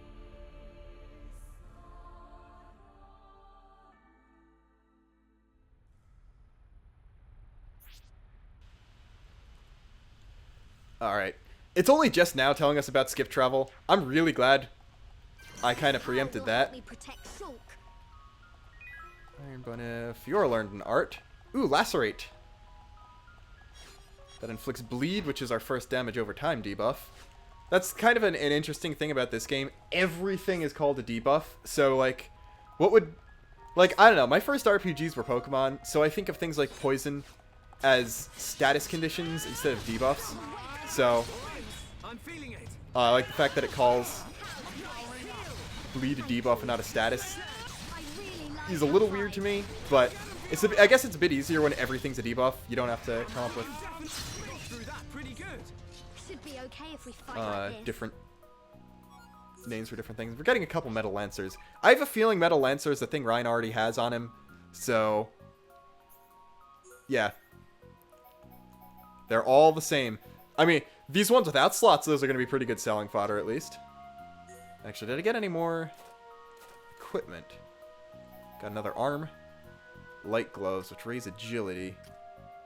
Shulk still has less defenses, so I'm just going to give that to Shulk unless it makes him look stupid. Yeah. Okay, we're good. Then, got the 9 shoes, which will actually lower Fiora's defenses, so we'll give him to Shulk, because I don't know, Shulk is just getting everything. And see, we need, does anyone have does Fiora come with 9 bottoms? No, she doesn't. We need 9 bottoms to,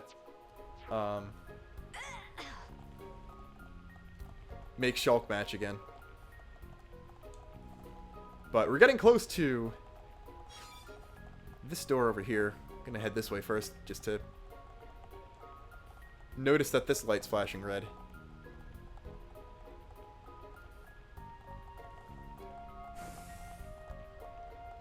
But first off, this way. Can't get through there yet. But we can fight the Mel Lizards that... See, Fiora was worried about the Mel Lizards, but they're just these, like, dinky level 5 dudes. Which... Shulk, I think, just almost backslashed one to death already. And I'm not even gonna... Ryan just killed the second one by accident, I think. It's not even worth trying to topple them. As you can see, Shulk's tension is near max because he's got the flames behind him. That's one thing that I really liked about the UI. Oh god, we aggroed the unique monster. That's bad. Especially because we don't have a chain attack ready yet. Completed the one quest, but let's see. I'm gonna try to combo this guy. We do have a chain attack at least. I don't have Hidden Thorn ready. That's unfortunate.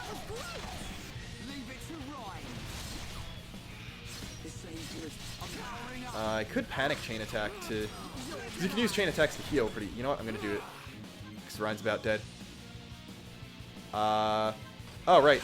Chain attack's a different button than in 2. I'm stupid. Good thing is you can't die in chain attacks. So I'm going to open up with Butterfly Steps. Then Ryan actually has Mad Taunt ready, which is good. So I'll Mad Taunt to do ×2. And then... we'll do that. Times 3 light heal. Also, this is our first time actually hearing You Will Know Our Names. You know, this was probably really bad. A stupid idea, because Ryan's almost dead now, and I don't have revives. Yeah, that was stupid of me. I can do it. I know I can. Yeah, I'm dead. That was really stupid of me. Alright, 2 unique monsters, 2 deaths. It's okay. I promise I'll be good at this game eventually.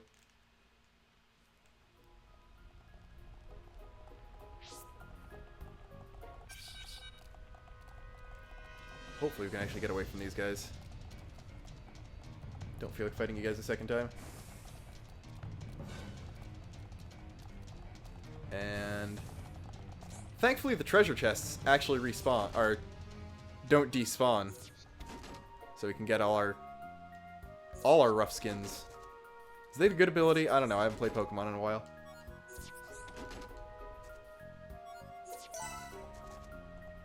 Actually, we got swimming oil. Which, let's see.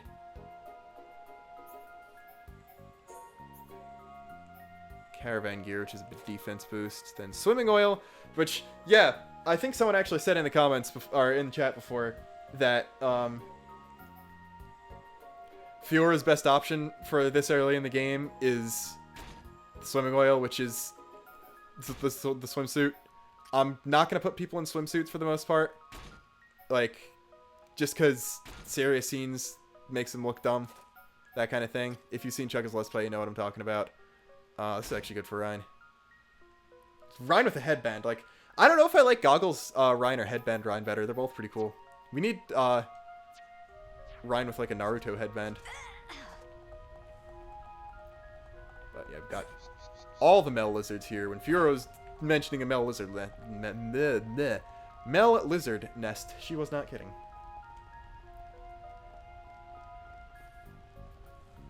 I don't know why. I always like this hairpin turn for some reason. It's like they couldn't figure out any other way for you to get to the rear entrance here. And you know, I accidentally activated that cutscene. I wanted it to be like... Oh, there wasn't a cutscene. It just dumped us in Colony 9. Okay. That's good, because I actually do want to be level 9, just to be safe for the coming boss fight. So let's see what quests we can still do. Broken Watch. Still haven't found a single blue chain. Baby Armu. Might be able to kill a Baby Armu now. 2 stone crabbles. We passed by a lot of them and I skipped them by mistake. Lake Magdalena. And then, of course, Wallside Gwynry. 1 small scale. 2 Vang Teeth. I guess only Colony 9 Vangs actually drop them. Which is my mistake before. But I could trade for them. Not going to do much trading. I'm going to try to avoid like actually having to look up guide stuff in the middle of streaming. So I'm not going to be doing anything like trading right now.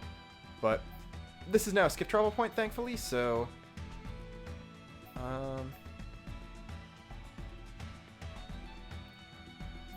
do I want to go Cliff Lake? Where do I want to go?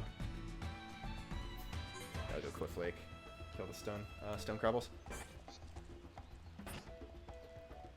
So I know I said I didn't want to be too overleveled, but especially early game when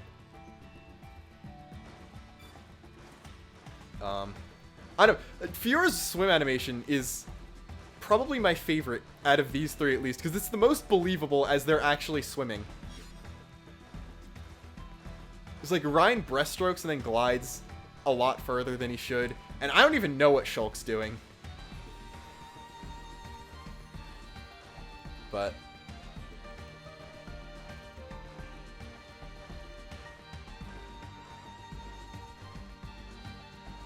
let's see.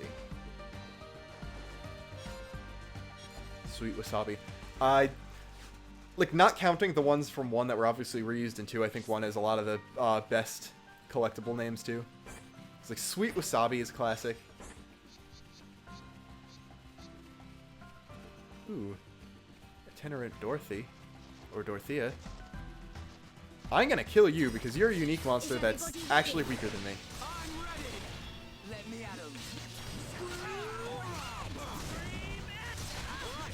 And you're only guarded by level 1s, which are nothing to me already.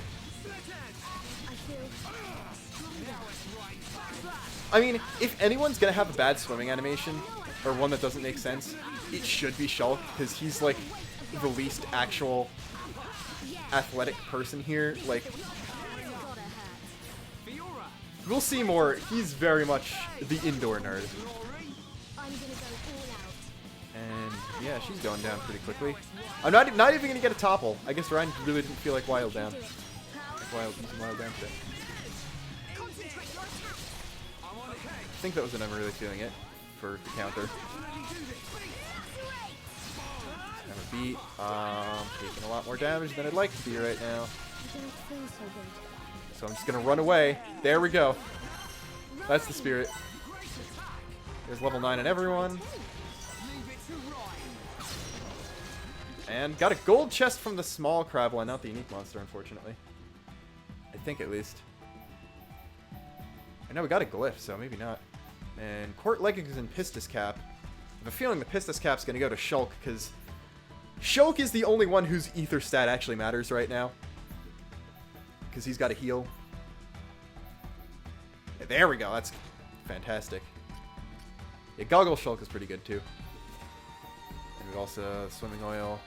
Then a second set of Court Leggings, which...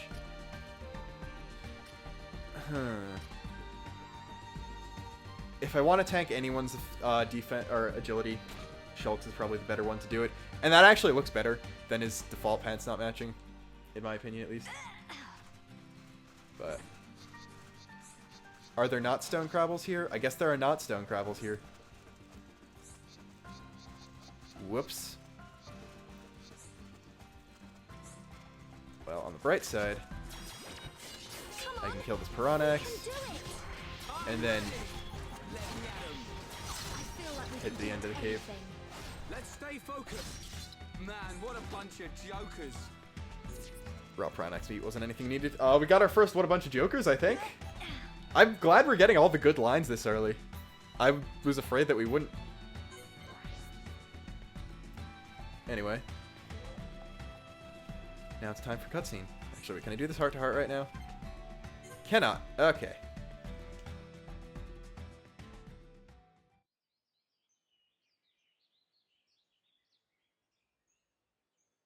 Right here. Thanks for the help, Shulk. I'll start collecting them up. You two hold on a sec. It's full of ether cylinders. Hey, why do we have to come all the way here to get them? Isn't there an ether cylinder fueling station in the colony? Well, refining the ether takes a long time down there. And sometimes cylinderization fails. And there are so many cylinders here for us already. It's more reliable than making them ourselves. Right. And Colony 9's anti-air batteries and mobile artillery are standardized for these cylinders, so they can be used straight away. I see.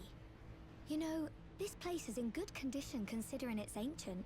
It might be that there's some form of technology being used to preserve it. It's just a shame we don't understand its secret. Shulk? But I'll solve it one day and show you. If it's just technology that someone created in the past, it's not incomprehensible. We'll come to understand it one day. Don't go trying too hard. We can come and get ether cylinders whenever we need them. Besides, it's a good place for Defense Force training. Yeah, so good that you didn't even want to come here without Shulk to back you up. Anyway, did you collect the cylinders? Yep, all done. Thanks. Just come by yourself from now on. Shh, be quiet.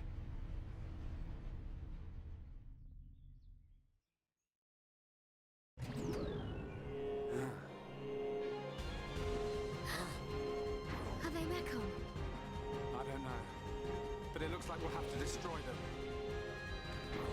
In that case, just leave them to me.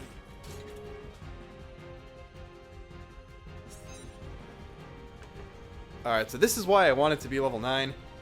Because we're fighting the level 8 ancient machines.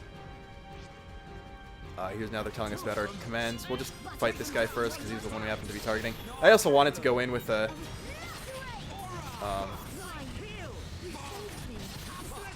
high chain attack meter just in case. Get ether laser, which is why I wanted to keep ether defense up. Also got guard mode, and we can daze this thing. Yeah, I might have been over leveled. Now that I'm seeing it. Although I'm getting hit by this guy right now, so maybe not. Shouldn't have opened with butterfly steps, that was stupid. Alright.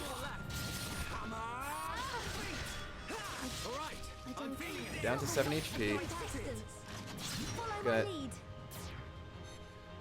try to chain attack here. Hopefully Shulk has turn strike. He has it charged. Okay. What I can do is, I think Shulk is behind it, so I'll War Swing ×2, and then hope Shulk can backslash. Alright, good. That did hit. Got my first achievement for doing a lot of damage. Then I'm just gonna run. Okay, I got light healed. Should be okay. There we go. Not bad.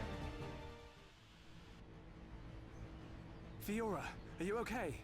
I'm fine. How about you? I'm alright. Thanks to you and Ryan. What on Bionis were those? I've never seen anything like them. Could they have been Mechon? No. I think they were something left by the civilization that built this vehicle. They didn't seem like Mechon to me. But why did they only show up now? I don't know. But they were probably built to protect this place. They might have been activated in response to something.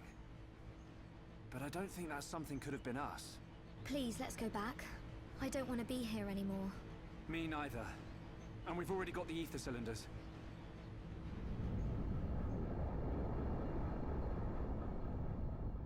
Huh? What's going on? Listen, what is that?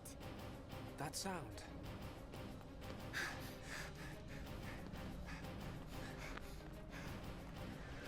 In the sky!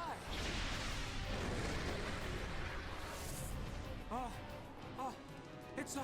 This can't be! No way.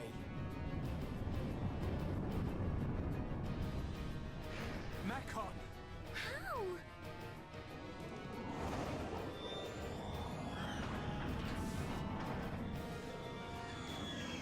Didn't my brother destroy them all a year ago?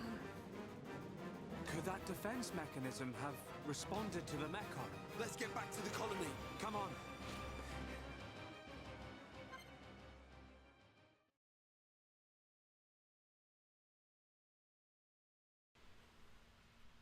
Okay. I'm gonna be that guy. I accidentally left my water bottles outside of the room when I started streaming. So I'm gonna go get that and just leave you on this screen, because I am a cruel, cruel man.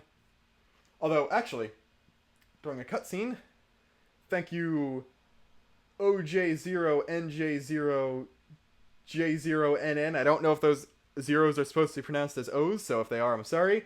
But thank you for following all the same.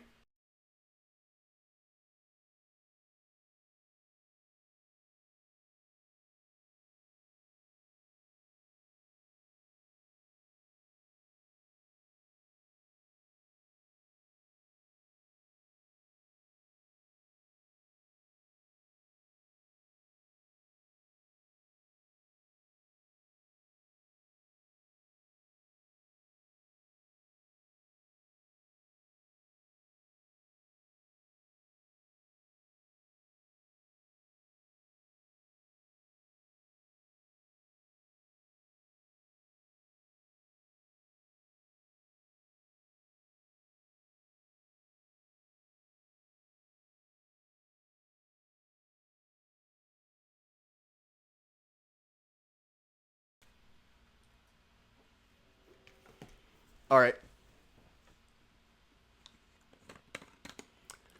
Just so you don't call Stay Hydrated bot on me, I'm gonna actually drink the water audibly on stream.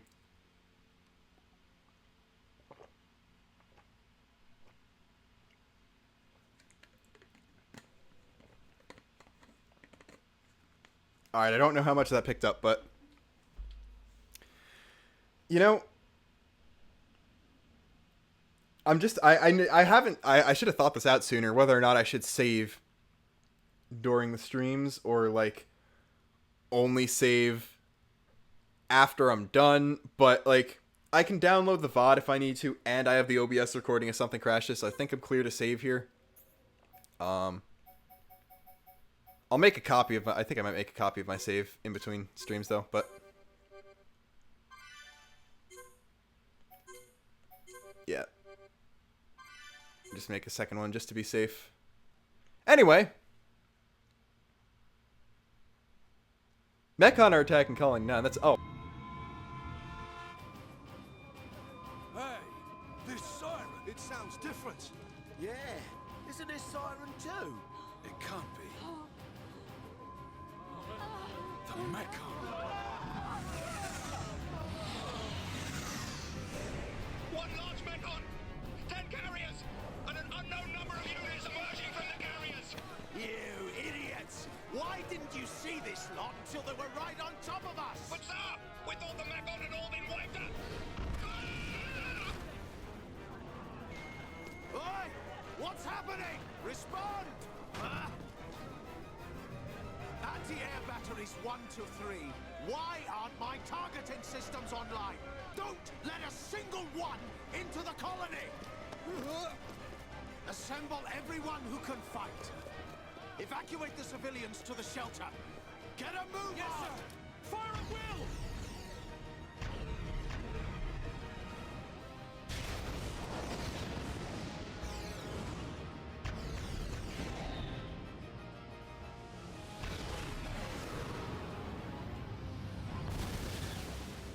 We got it! No, wait! What the? Our weapons don't work on them at all!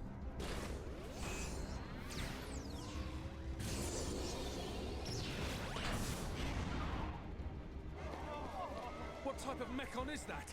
I've never seen one like it. You slackers, fire! Shoot it down!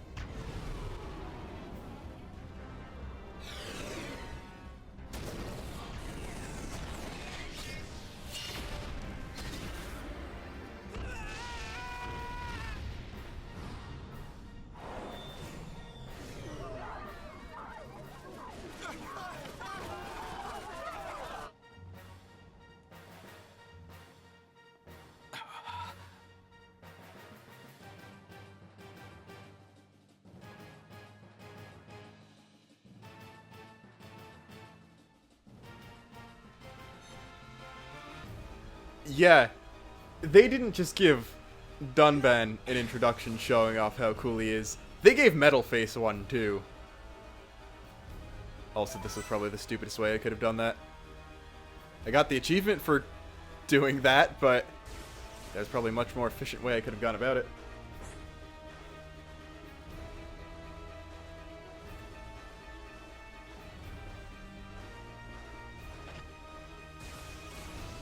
Anyway. Isn't now a great time to take care of that whole Baby Armu quest thing? You know? In the middle of the Mechon attack. I'm sure they'll be fine without us. Like, Shulk doesn't count, right? It's only 2 people. They'll be fine without Ryan and Fiora for another minute, right? I think so.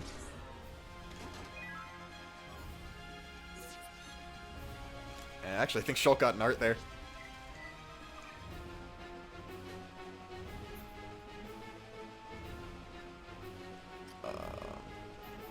Yes, Shulk got Shadow Eye. I was actually waiting for him to get this one. It will power up your next art, basically.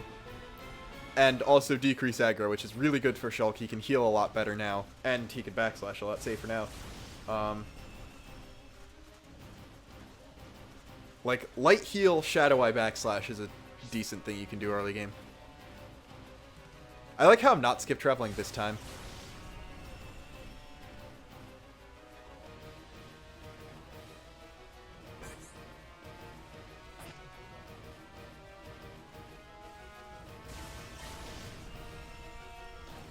Yeah, like, when I know, Shulk and Fiora are actually, like, no, like, neither of them are actual combatants, but I was more thinking of people who can defend themselves or protect others in a pinch.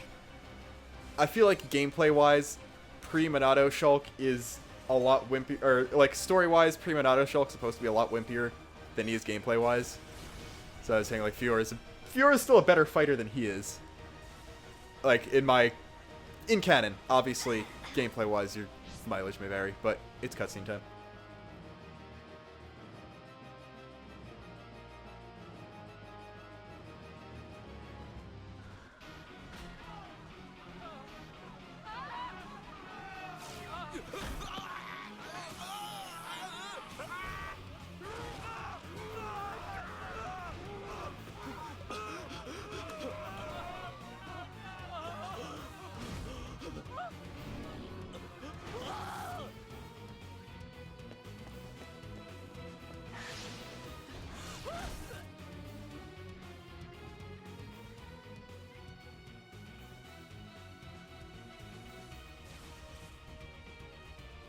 They're eating people. It's horrible. Is Dunban okay? Fiora, go and check on him. Okay.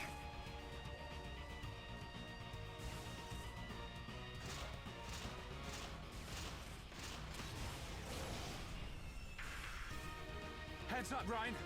If this thing wants to fight, let's give it one.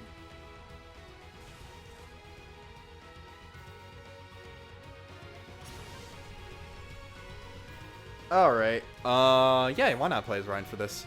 Actually, it is better to play as Ryan, because people without the Monado, or without the blessings of Monado Enchant, will only deal 1 damage to any Mechon unless they're using an Ether attack.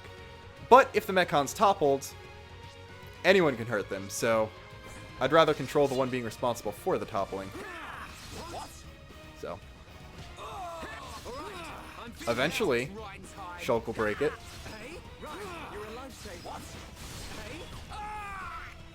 Maybe I should have been playing Shulk. Yeah, maybe I should have been playing Shulk. Alright, there we go. Then just spam art, there we go.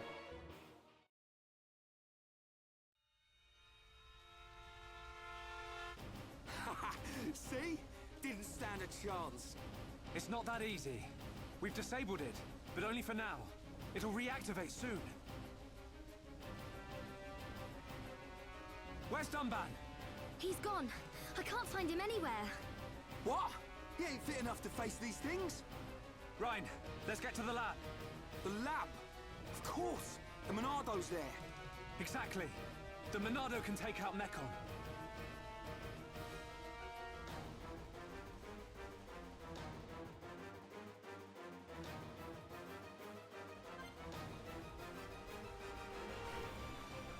Alright, so we got the trio back here, and apparently, okay, so that's just teaching us that you can run away. Apparently, Ryan learned an art that I wasn't paying attention to, and I went into the wrong menu for this, too. See, that's the thing from 2 that's actually messing me up. And we learned Guard Shift, which is basically the same way guard arts work in 2. It's just, you hit the art, and then you'll automatically block stuff for the rest of the reverse duration. I could start leveling up art, so I think I'm going to wait a little bit for that. Yeah. But we got a bunch of different Mechons. The plural of Mechon is Mechon, and I'm an idiot. M82s, M72s, M31s. That might actually be one of the first Xenoblade 1 videos I make, because it requires the least spoilers. Just an analysis of what different Mechon numbers mean. Because, believe you me, they're not going away anytime soon. Got the M69s! I know there are so many, I'm surprised. People haven't memed too much about Shulk saying 69. You'd think they would do so more. Anyway. Time for big important things.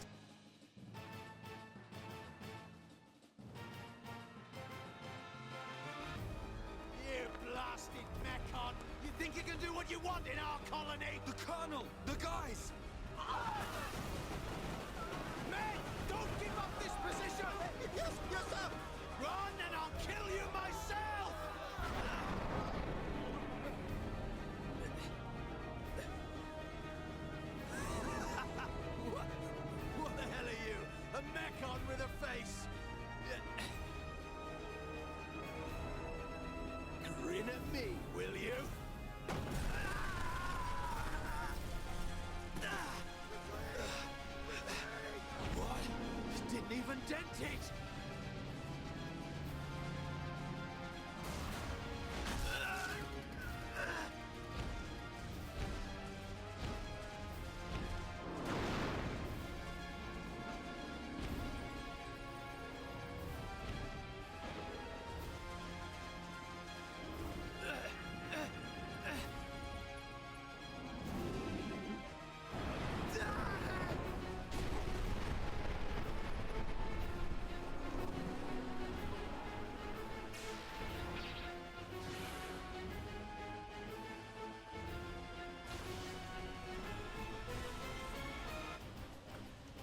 You know how much I want to take the clip of Shulk saying they're eating people and then put the Troll 2 scream over it, like, they're eating her! And then they're gonna eat me! Oh my god! I need to put that over that now. I might do that, like, before I do the next Monado Monday stream, even.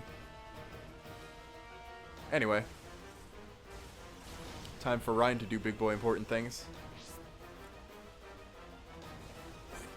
Get an M63 over there. I actually didn't remember them putting this many Mechon in here, or like any Mechon in this area, but it makes sense since we just saw Metal Face here. The Colonel! The guys! I'm gonna destroy every last one of those damn Mechon!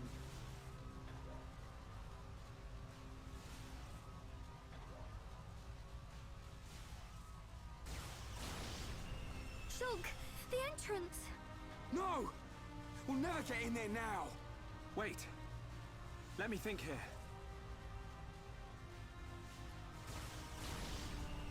Ha! Ryan, Fiora! There's still the mobile artillery. Right! If we recharge it with those ether cylinders we collected, we can blast our way in! It's in the residential district. Great. Alright, this is it. Time to avenge the Colonel and the boys!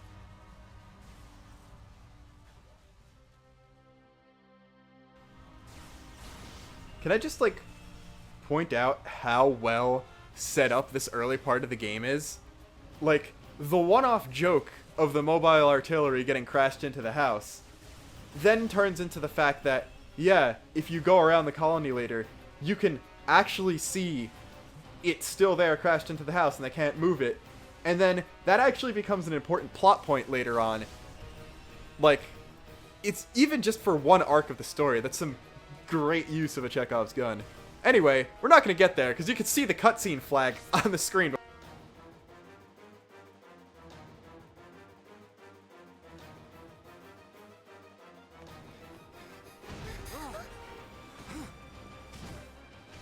What the? Shulk, more from behind! Ryan, looks like you and I will have to cut a path through them. Looks like it. Fiora, Ryan and I will open up a path. Then you can run through. You two can't do this by yourselves.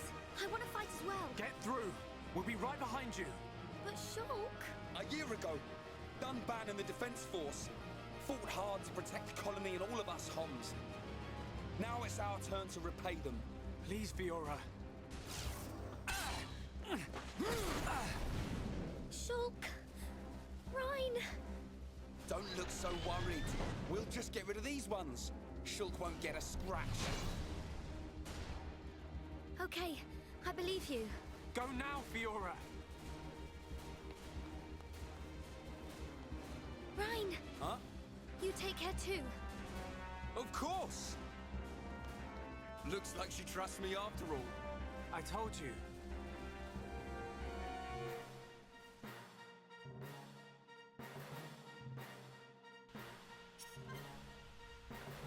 Alright, again back down to the Wonder Twins. And definitely want to fight the M51 first, because the little guys are a lot weaker.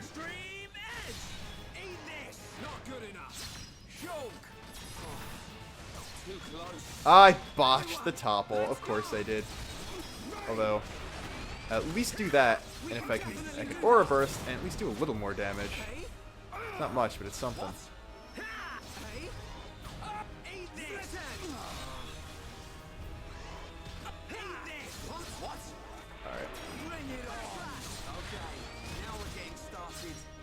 could really use a turn strike right about now.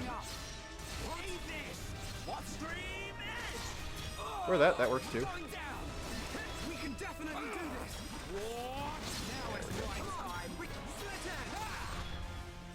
Boom. I wasted that bone upper. Probably should have upgraded Wild down here. Did the Mechon know the anime rule of don't attack them? You know, why don't I just actually use guard shift?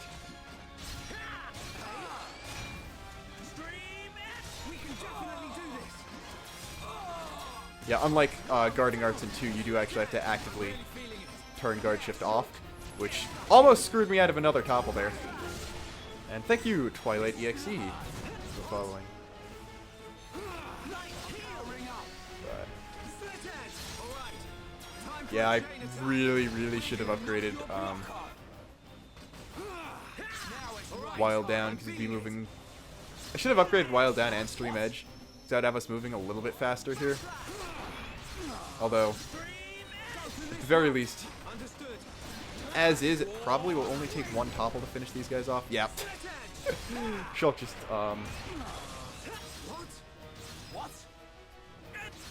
backslashed him into oblivion there, I think. Alright, I'm feeling it. That's it. Shulk. Nicely done. Everyone. I'm pretty sure the barrier isn't, like, actually a thing in the universe. This is just, like, it's representing that they're intentionally staying here and holding off these guys. It's, I don't even think it's supposed to be a thing in universe. Like, if it was, I'd say, yeah, it's still just plot devicium, but whatever it is, it is. You know, screw it, we'll just chain attack. Oh, reversed again. Then break. And that's exactly what I was hoping to do. Get a free topple off. Screwed up Shulk's attack, but that should be enough to just do that.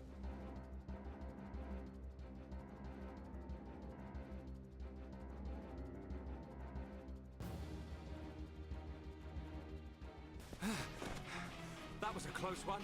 You were never cut out for this stuff. You go. I'll take care of things here. You're too out of breath to persuade me. Tell me about it. Ah. Ah. Ah. Ah.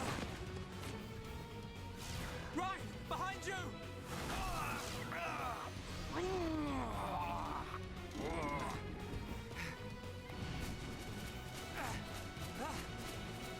Get out of here! Shulk, don't be stupid! Hold on!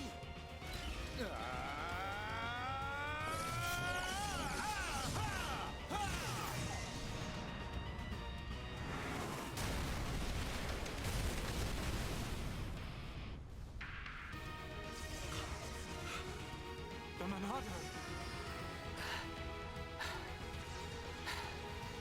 Sorry I kept you waiting. Dunban! Whoa, yeah! The Monado! So this is why you weren't at home. I thought so. This is what I was waiting to see. Ready, lads?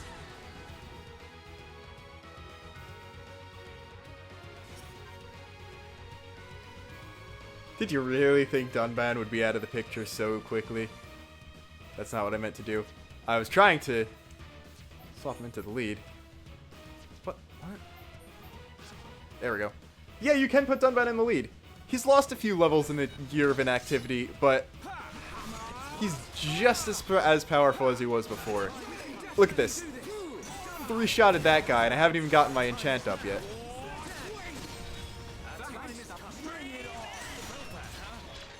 So, yeah, playing as Dunban here, I'm basically going to be spamming enchant.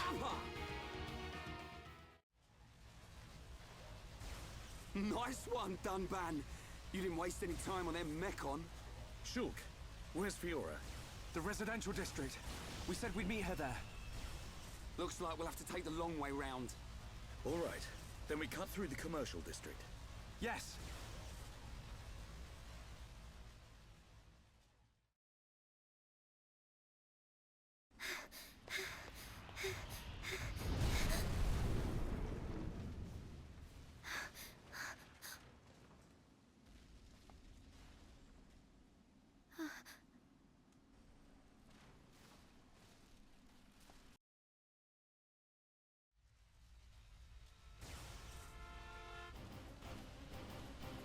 Alright, I almost didn't notice. Got control back there for a second.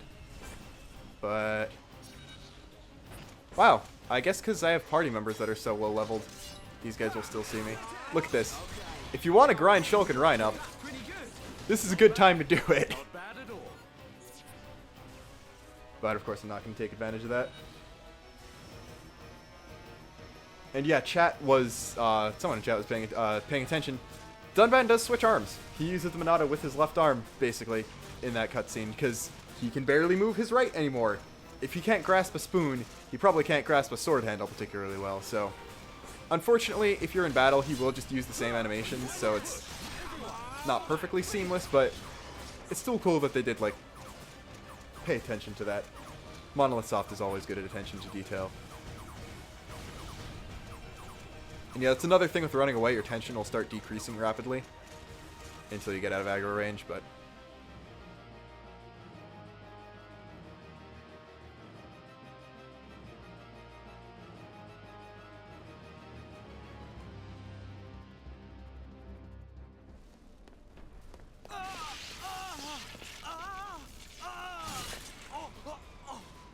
Dunban!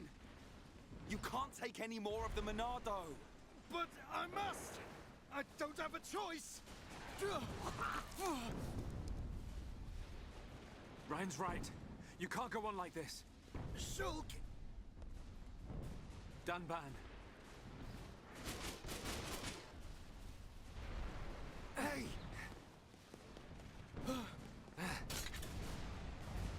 This time, it's my turn! Shulk! No! It'll kill you! Shulk!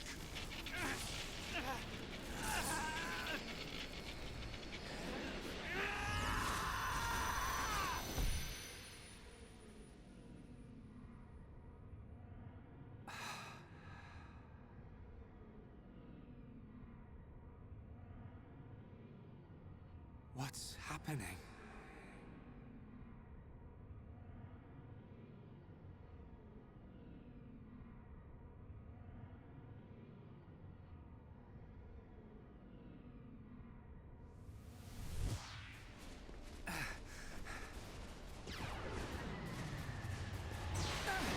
What the?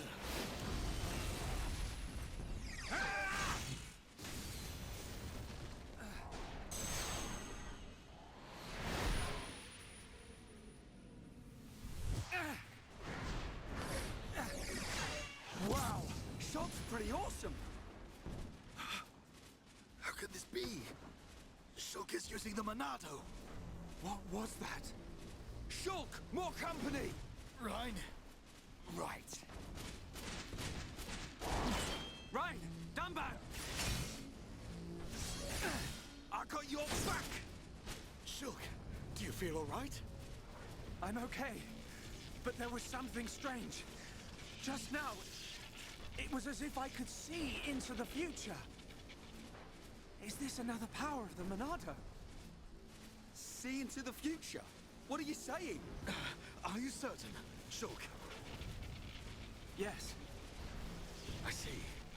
I remember Dixon saying that the Monado had a hidden power. Could this be it? What?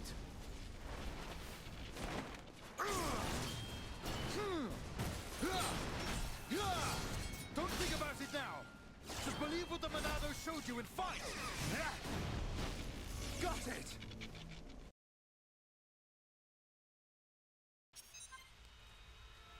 Alright, now you can actually play as Dunban here if you want to, and you will actually get to see, like, his arts. He has a brand new set of arts, because now he's permanently stuck to just using his left hand in battle, and, he's using his katana, so he's got a different set of arts, but we got Shulk with the Monado now.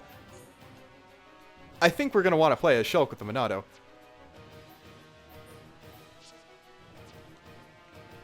And don't worry, I'll try to chain attack at least once, so, we could see at least what Dunban's arts are.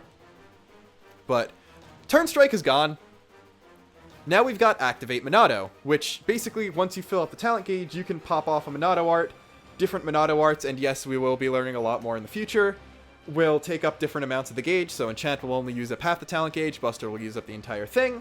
So you can think tactically about which Monado arts you want to use to see like if you can get your talent gauge up faster. So now we're playing as Shulk for the first time, both with Shadow Eye and with the Monado, so this is going to be cool. As you can see, now the job of 3-shotting Mechon is it has passed to Shulk. I'll throw up an enchant.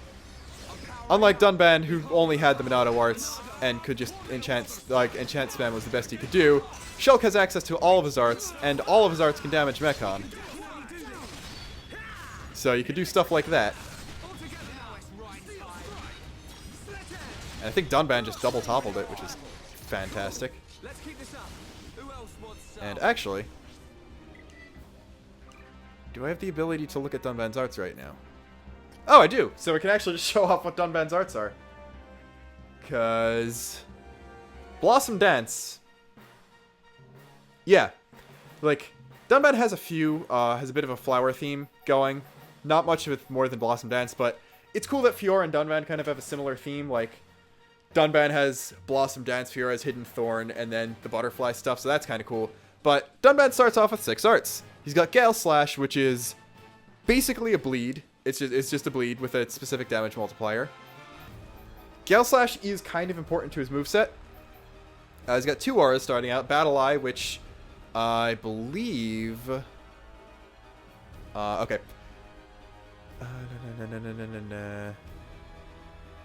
It forces yourself to lock onto an enemy, then gives you a 25% chance of double attacking every auto attack.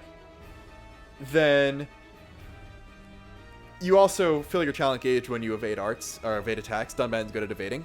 So there's that. Then he's also got Peerless, which cures the entire party of Confuse, and doubles the strength of everyone in a circle around him. It's kind of a little random, but it's still cool. So he's got Gale Slash, which, remember that. Then we've got Electric Gutbuster, which is probably my favorite art name in the game. And its special effect is... Oops. It'll break the enemy if used directly after Gale Slash. So Dunban has Gale Slash, which combos into a bunch of things. Then he's got Worldly Slash, which will lower physical defense and also lower strength if used after Gale Slash. So you can choose which of these to use. Then you've got Steel Strike, which is just a topple. But Dunban can break and topple on his own. And while we don't have a daze, that's still pretty cool. Yeah, all these guys are going to target us, but we can pay them no mind. We don't need to deal with these guys.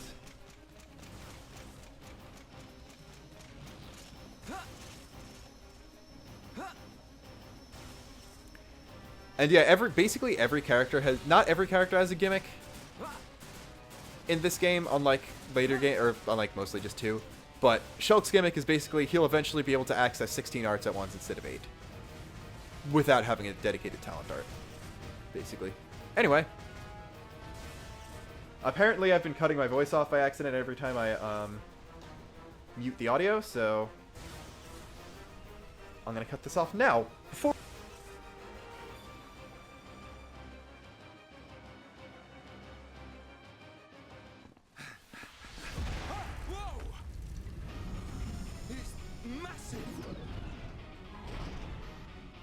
That Mechon, it has a face. That don't mean nothing. That's right. Not when we have the Monado.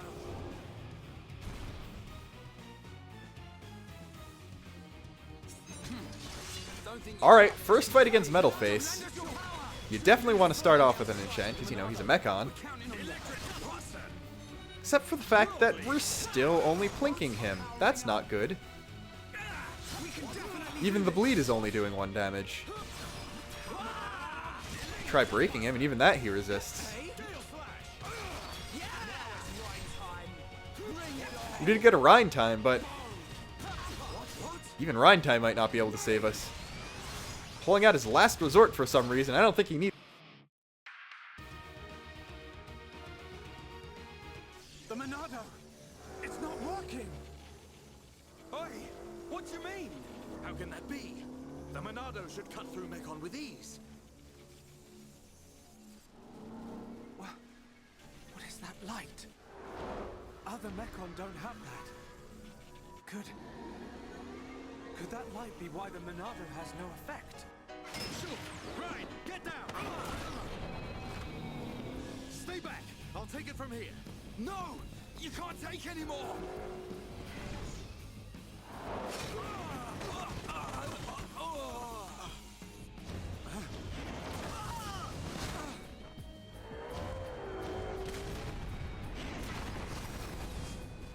Everyone, get away right now!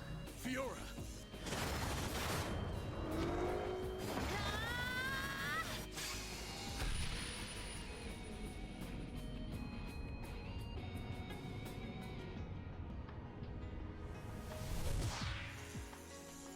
What did I just... Fiora! Get back! I won't let you hurt any more people. We will save Colony 9!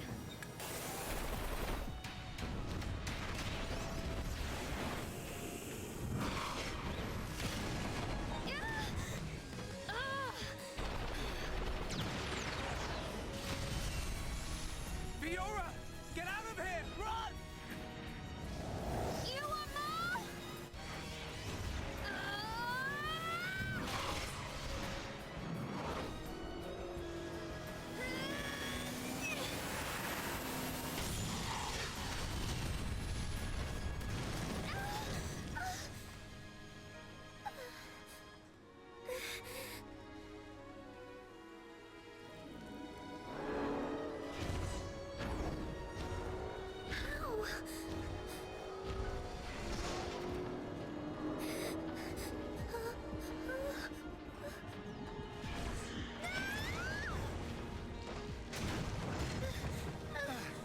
Fiora!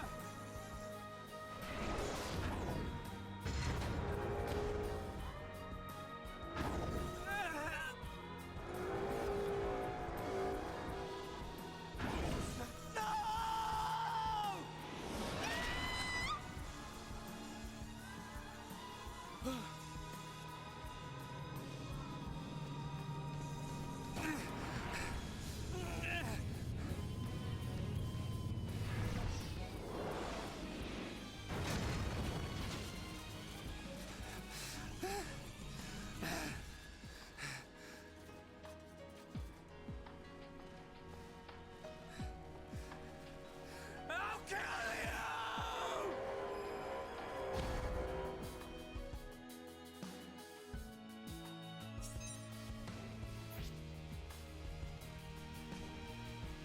So, even I'm not making a joke about that. The Monado has no effect on Mechon with faces. You will have to inflict break and topple before you can deal any damage. Larger enemies can only be broken in chain attacks. So, think you know what it's time for. Also, an excellent touch. The entire party is automatically set to max tension because, you know, they're pretty pissed right now.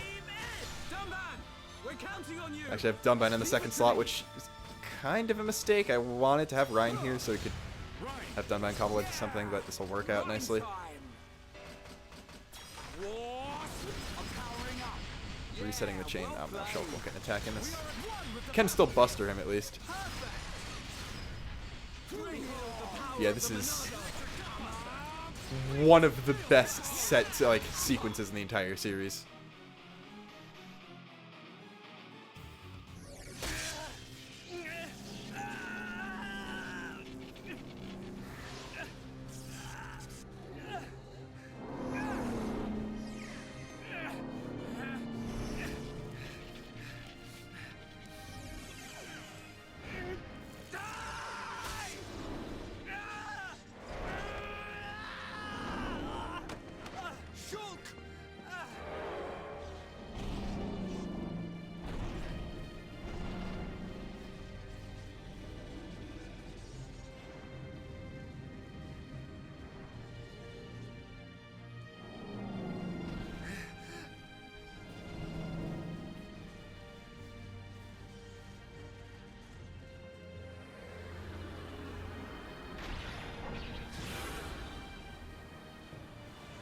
Get back here!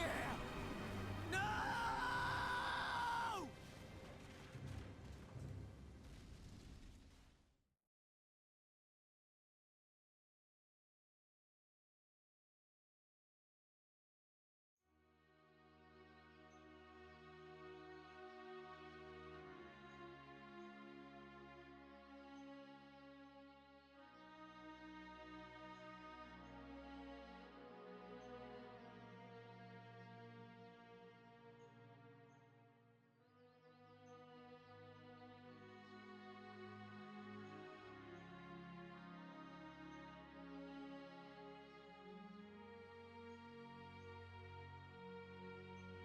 Fiora.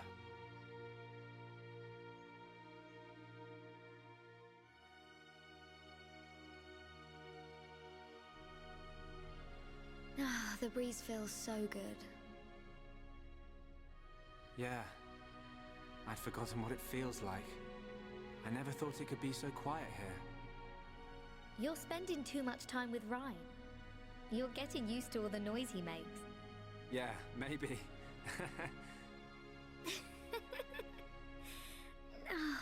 It's so peaceful. You know, Shulk, I hope every day can be like this, always.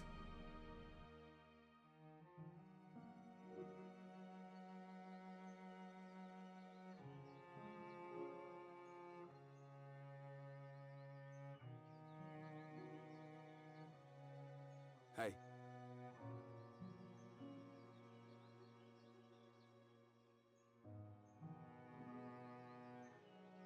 Have you been to see Dunban? Yeah. I just can't do it.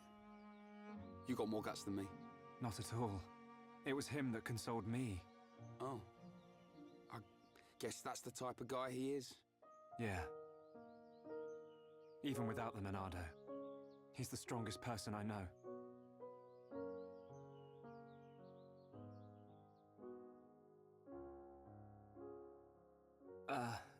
Shulk, how are you holding up? I'm fine, but you... I will shed no tears. Huh? A year ago, I felt the same sense of deep loss that I do now. The Battle of Sword Valley. After that battle, many of my friends did not make it home. While I was being brought here on that stretcher, they were all I thought about. But I decided I would not cry. Everyone who died in that war had something they wanted to protect. Family, friends, loved ones, their home. So they fought to protect them. And we won. No matter how painful, no matter how hard, it's nothing to be sad about. I decided that there and then. Dunban. Shulk, Fiora would tell you the same thing. She wanted to protect us. Or rather, she wanted to protect you. And you're alive now, so I will not cry. Okay. Remember the gift of life that Fiora gave you, and treasure it. I can't say that I understand, but I hope to, someday. That is all I ask. Believe me, I'm always just trying to understand.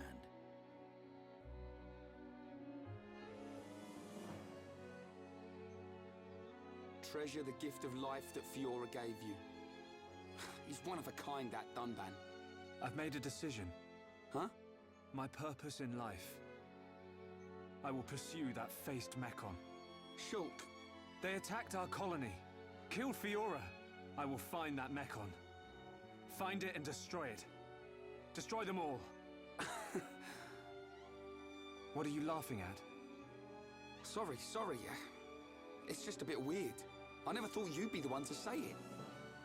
So you agree? Course, man. I'm just surprised you came out with it first. You thought I'd try and talk you out of it. That's not what Fiora would want. That sound right? Yeah. Something like that.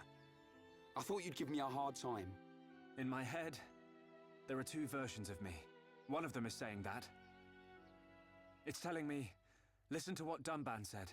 What about the other one? It keeps shouting, make them pay. Destroy every single one of them, and it won't stop getting louder. That doesn't sound like you. Sure it ain't my voice in there. Might be. It's a bit of a loudmouth. There you go, then.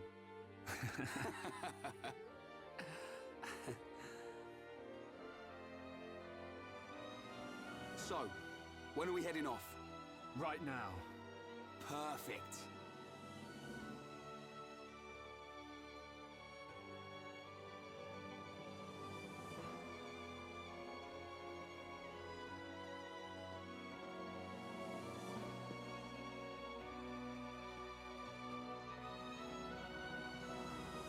Right then.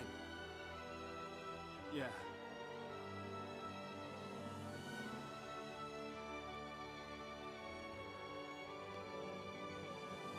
Look after yourselves, boys. As soon as this heals, I'll be right behind you. And then we will seize our destiny. Together.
No!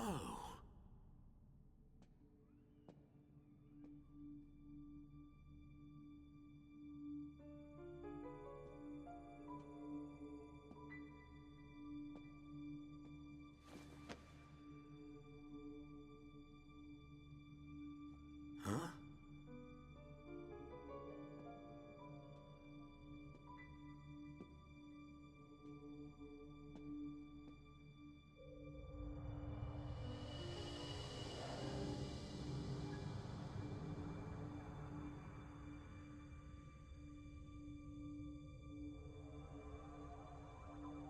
Oh.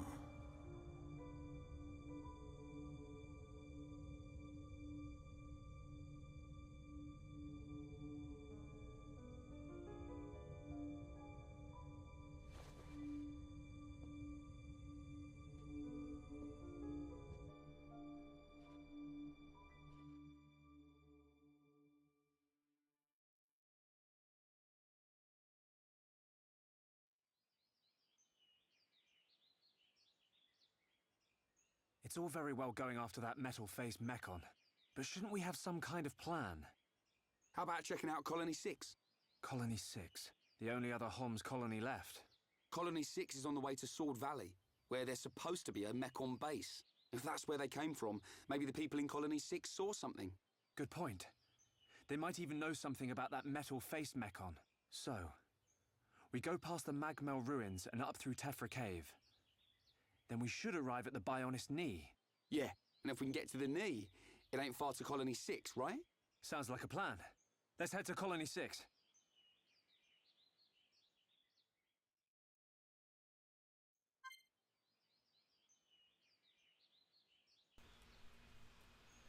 Okay, now I've obviously seen these cutscenes a few times before. And we got gem crafting, which I'll probably not go over this session. But one thing that I only just noticed this time is the picture in Dunban's house of him, Dixon, and Mumkar. Mumkar's the only one not looking at the camera. Like, they put in the kind of thing that will usually foreshadow a betrayal, even after the betrayal already occurred. Just, like, to have that little extra thing of continuity. That's so cool! I also think I got 3 follows, so... Ethan 3G, Stelios, and Don't Doge Me. Thank you for following. I almost read that as Don't Dodge Me and was going to make a Piccolo joke, but we're not going to do that.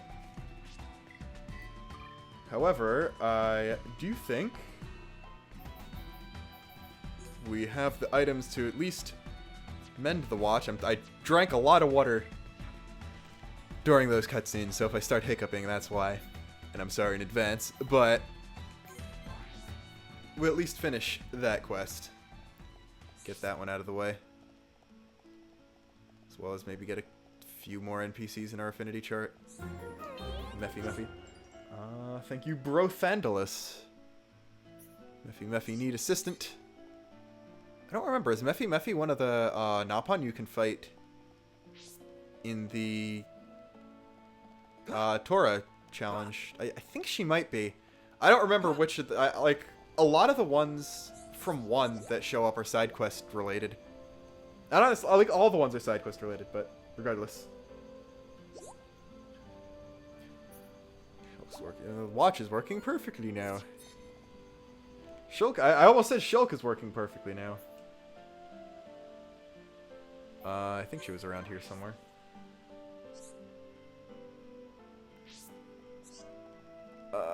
You know, she might not be out during the day. You know, why wonder that when I can actually check the affinity chart? I'm smart. Mephi, Desiree, 18 to 6. Which means she should be out right about now. I'll set it to 18 just to make it a little easier, give me more time. First off, we got Sesame. And yeah, that's why you want to have party members. Whenever you accept side quests from named characters, because they'll have little interactions there that'll boost affinity. And we got a job from Sesame here. 2 croaking brog bags. I think we actually got those already. But yeah, I think we actually did, but we'll talk to her first. And there's the first of the Desiree side quest chain. She's pretty important later on. I must be missing a croaking brog bag then. Let's see. Do I want to show off gem crafting? Actually, do I even have enough stuff that I can craft with yet? That's another question. But you can get ether crystals as enemy drops. This is basically ox core refining, but slightly worse. It's like slightly worse. With ox core refining, you could just use any items you got. With this, you have to use specific ones, and there's a bit of RNG in there, but you definitely want to talk to him early for the strength up and HP up gems, because those are pretty useful. Anyway. Bewitched by the wonder of gems. Alright. Never charge friends of the great hero Dunban. Gotta love nepotism. Thank you, Dunban, for being you. So we can get all this free stuff. Yeah. So gem crafting is really complicated, but it's made more efficient by high affinity. So Shulk and Ryan are going to be in the party for the entire story, basically. And they've already got a leg up on the affinity for any later party members, so you're going to end up just using Shulk and Ryan most of the time. Anyway. We really don't have many crystals, unless we got a couple. Nope. None of this, so let's see. We got muscle up.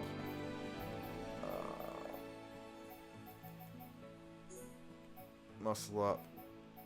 We'll do a muscle up. sure. Can I get anything else up there? Is there anything that's just muscle?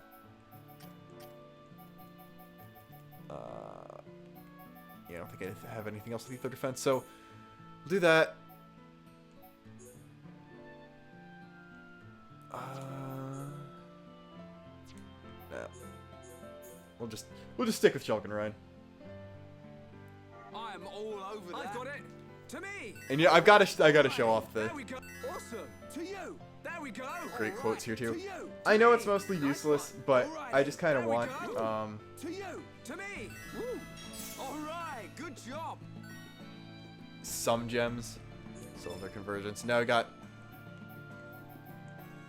a cylinder of the ether defense up that we didn't use, and we got that gem.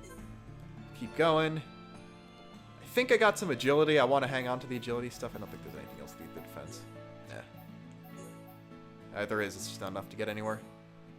Then I don't have enough muscle to hit 100, which is okay. I didn't mean to do that. I was going to craft an agility one. Then we'll shuffle around equipment a little bit. Then we'll head out into the world. So, agility up and strength up. I'm just going to try to make both agility and strength. So we got a 69 strength up. Oh, yeah. Boom. That'll get strength to 83, so there's like a non-zero chance of getting that. If anything, I'll just make strength into the cylinder. I'm all over that. And yeah, I'll turn that to a cylinder. Agility up 1. Yeah, I'm not going to gemcraft anymore after this until you get the mobile furnace, but I just wanted to do it now once. That gets us there. Now if I do this, get agility to 75. So I know I'm wasting a few traits, but I just kind of want strength and agility just to have. I'm all over that. Yeah, there we go.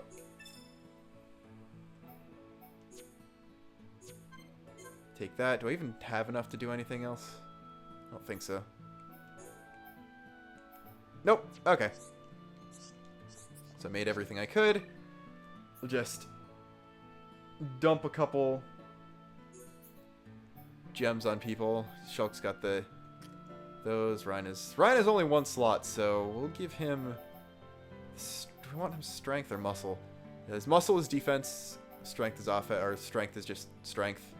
Then HP is just HP. HP is a little less useful. So we'll give Ryan strength in his one slot. Then Monado has 2 slots, so it's really good. Agility up. We'll give him. I mean, Shulk just has enough slots for basically everything that's left. So muscle up.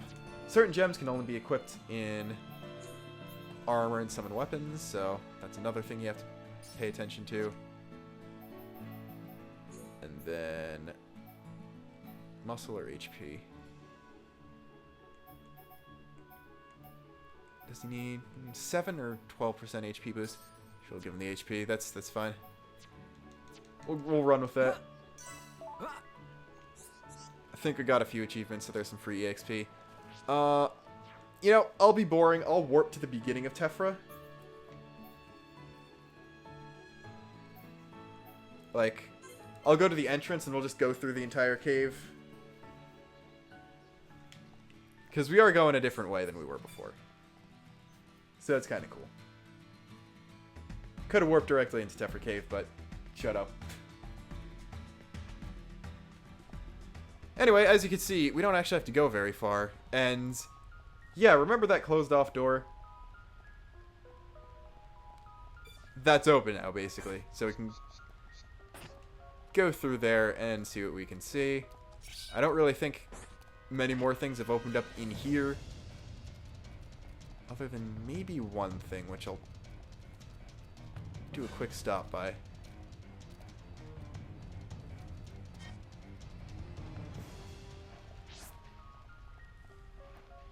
Okay, no, it doesn't look like it. I don't know why. For some reason, I thought they actually changed up this area of the cave for whatever reason. I don't know why they did. I thought that, even though I kind of knew they didn't. You know, we need a Brog sack for something, so kill this guy.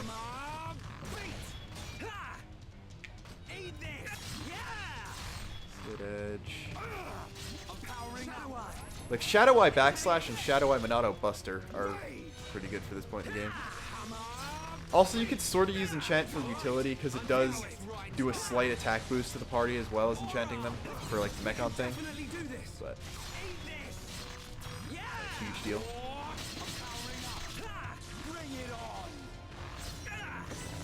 Oh, that guy's gone. Ryan, you're dying. Don't do that. Yeah, I like how Ryan's just like, so this is what teamwork is. He's never experienced it before. Guess the defense forces didn't have that much teamwork going. Also, another thing is, attack boost only works on Mechon? Okay, well, never mind. That explains why it didn't work any other time I used it.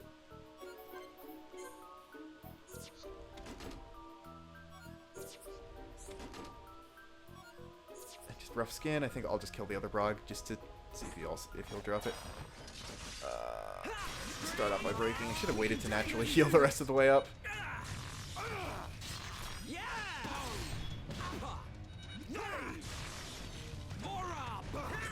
Anyway. Another thing that you'll sort of be able to see, I'll engineer it so that it happens. You can sort of buffer like up to 3 arts in a row, basically. Like, you can't cancel them into each other like you can in 2, and you can't cancel an art animation into another, like, cancel an animation when you're partway through, but you can sort of, like, input an art while you're in the middle of an art animation and it'll still go through.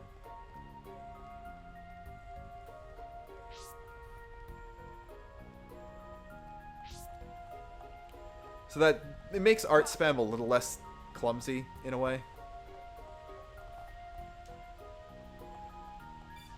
And while we're up here, we can just snag a few quests, because the rest of Tephra Cave is pretty big. So that guy's by the cylinder hanger.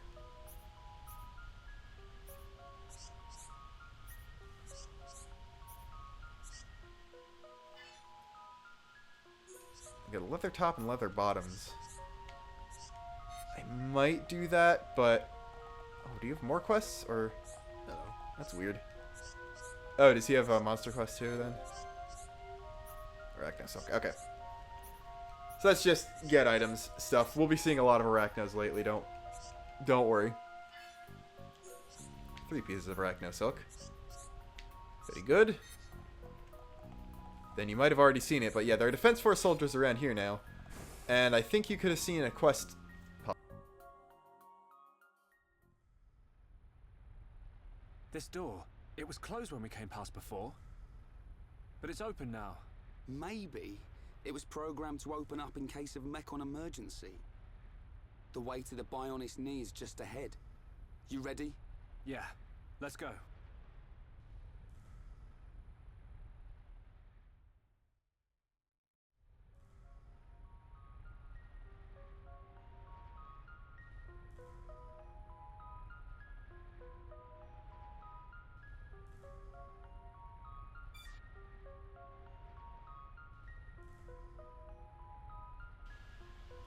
Alright, sorry about that, but I think this is my generic quest giver. Around here somewhere. I seem to remember this this defense soldier always being hard to talk to. She's nether ending, get supplies. Kneecap rocks! Do you have a second quest? Of course you have a second quest, okay. Bright figs.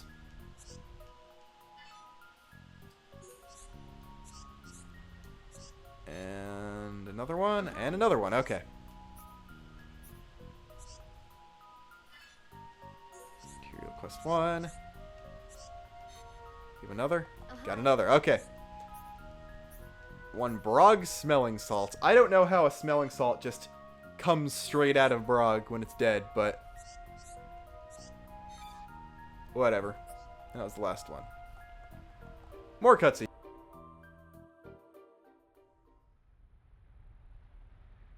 An ether lamp. Don't traders use these things as guideposts? Yeah. We can follow them to the Bionis knee. Okay. But if armed traders need guideposts, it must be pretty dangerous in here. Let's keep our wits about us. Definitely.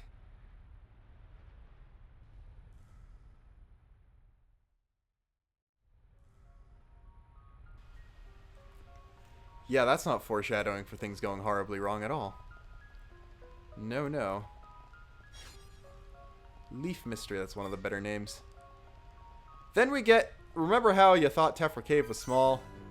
This is Tephra Cavern. It's a big boy. Got some medium skeeters, as opposed to the little skeeters. That's what I'm talking about. Spring of Grief, I don't think we could do this right now. Nah. And then we've got Solid Konev. Desert Crabbles. I think those drop the broken pincers we're looking for. But this is kind of important. Ether deposits.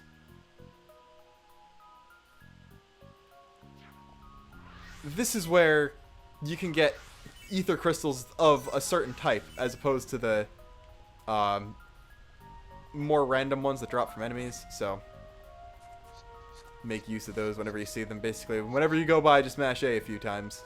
That's the way I always handle it. Got these noble brogs. Let's see if you're salty. We can't lose. Let me at him. Yeah! Eat this. Eat this. Sit back here. Break, and then Shadow Eye, and hopefully I can get a backslash in while still toppled. Nah, didn't get the damage boost, but it's almost gone. I also love how enemies don't like have natural animations for turning around in this game, so they just pivot.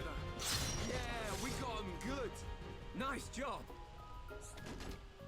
You didn't give me anything good. Mollusk mucus from an amphibian. I don't think even the Brog knows what it is. Everyone, let's go. So nice job, Shulk, saying everyone let's go when there's only one other person. And it's Rhine. And Rhine would be very likely to go before you went, if anything. Did I just accidentally aggro the unique monster? Of course I did. I'm smart. I hope you're ready for death number 3. It looks like it's about to happen.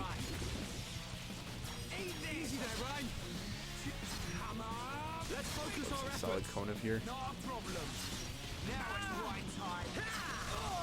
I did hear another Rhine time at least.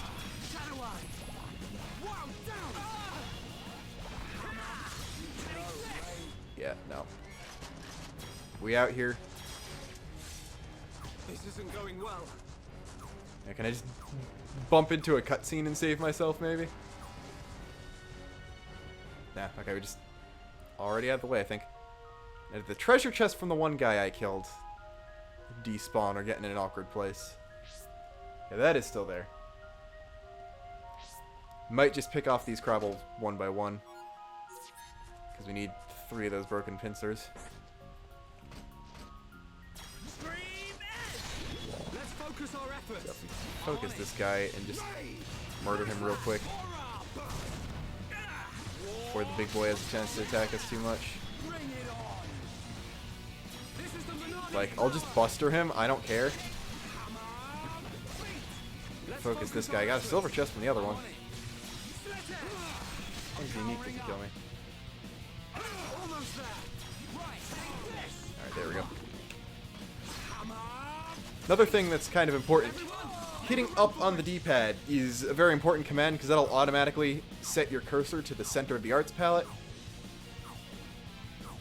Pretty useful because activate chain attack, lore, and run away are all center of the arts palette. And Talon Art.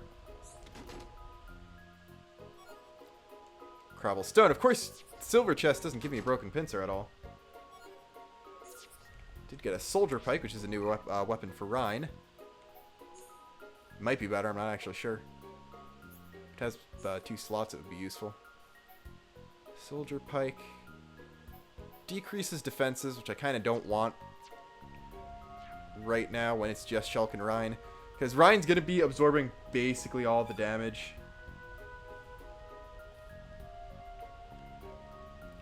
Anyway. Our objective is above us here. There's our first worker Arachnos. Gonna take out a couple of these guys. Just to see if we can get the Arachno Silk quest out of the way quickly. Like, I'll fight the ones in this room. Probably not many more after this. I always get surprised at the amount of range Stream Edge has on it.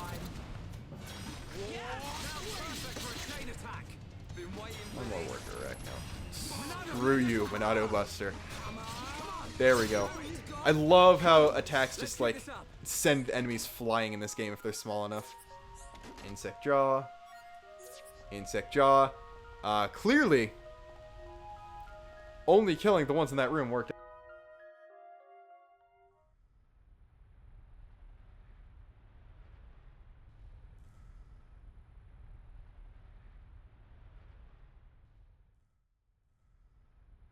What the? Look at the emblem. They're traders from Colony 6. No wonder it's been so long since the last delivery. Ryan, their injuries. They weren't made by no Mechon. It was probably the monsters that live here. Man, that's grim. I don't want to go like this. Not even killed by Mechon, just some monsters in a cave. They probably had families. Children. Maybe. It wouldn't surprise me. But why'd you say that? Oh, no reason. Ryan, shouldn't we return them to the Bionis? Huh? Oh, right. What's born from the Bionis is returned to the Bionis. That's the way of the Homs.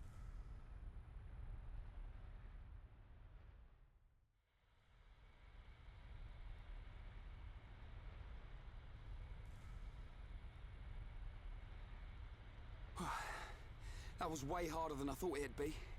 I'm just about ready to collapse. Let's take a rest. If the monsters in here killed all these traders, we need to be at our best. I'm wide awake, so I'll take first watch. Thanks, man. The nap will do me good.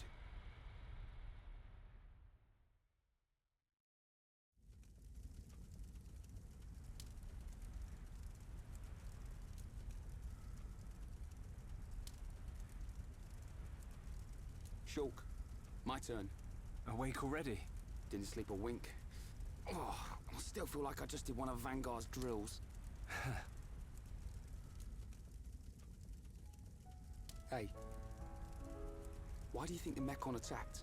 Are we just food to them? Or what? Did we do something wrong? Sort of reminds me of the battle between the Bionis and the Mechonis. I wonder if it's anything to do with that. Well, it's hard to believe that living things are just a source of energy for machines. There has to be another reason. Mechon killed Fiora. Yeah. You know what? I'll never forgive them. I don't care what their reason is. When it happened, the Monado showed me that Fiora was in danger, but I couldn't save her. It's not your fault. Just because the Monado showed you some future, that don't mean you could do anything about it. You did great. You fought them off. I couldn't have done that. You know, I've been thinking about it. Why you can use the Monado, I mean. Dixon told me.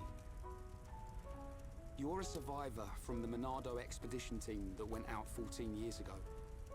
There was a blizzard or something, and your mum and dad died. And then Dixon found you and brought you back. That sounds right. I was pretty young, so I don't really remember anything. Is that why you do it? Why you're always helping Dixon with his research and trying to figure out the Monado? Maybe. Part of me does see it as something to remind me of my mum and dad. But mainly, if it really is the sword that the Bionis used to kill the Mechonis, like in the legend, I want to work out its secret. That's the real reason. I've got it. You were chosen by the Monado. What? Chosen? Don't you see? Not even Dunban can handle it. It ain't chance that you can and he can't. I'll take the next watch. You get some rest. Okay, I'll try.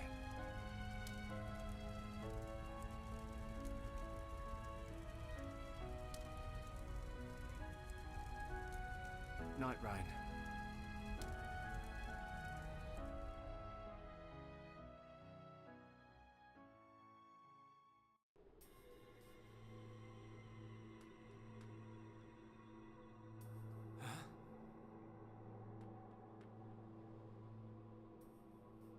Do you wish to change it? Huh? The future.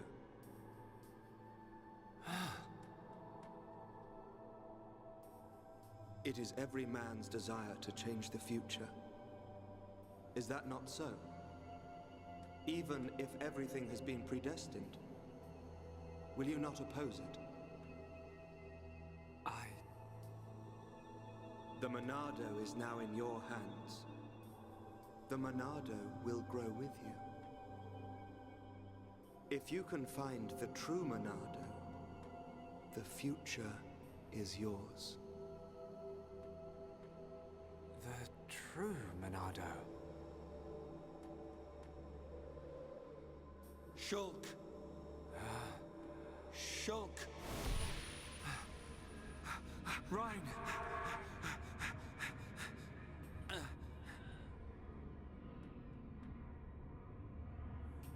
Shulk! Shulk! Ryan! What are you playing at? Give us a hand!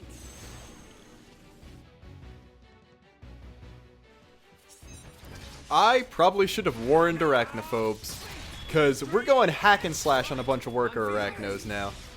These guys I think have even less defenses than the ones we were fighting, and honestly it's really fun in this game, probably more than any, or maybe X and Eskel. It's the most fun to take on hordes of strong enemies. So we got these worker arachnos, and then these director arachnos, which are the stronger ones, and I think I'll focus on the director first off. Fortunately, it's aggro to me, so I can't get a good backslash here. And like, Stream Edge and Ryan's Circle AoE attacks are always great. I'm not going to pull out a Buster here, just because I want to save it for when it's really necessary. Late heal Ryan up. Thank you, Bramblefire321, for the follow.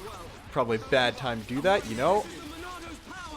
I might want a Buster here, just to not die. I might still die, actually.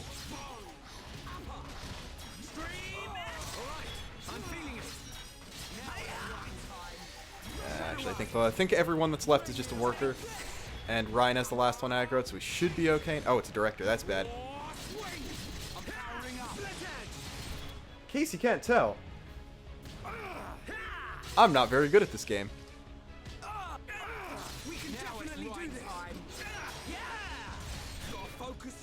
But as long as Ryan maintains aggro, we should be okay. I think I could safely... There we go. Okay. Crisis averted. I'm sorry, Ryan. Don't worry about it. It looked like you were having a nightmare.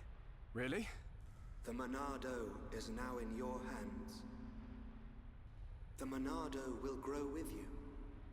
If you can find the true Monado, the future is yours. The true Monado? Was I dreaming? What's with you? We'd better get a move on.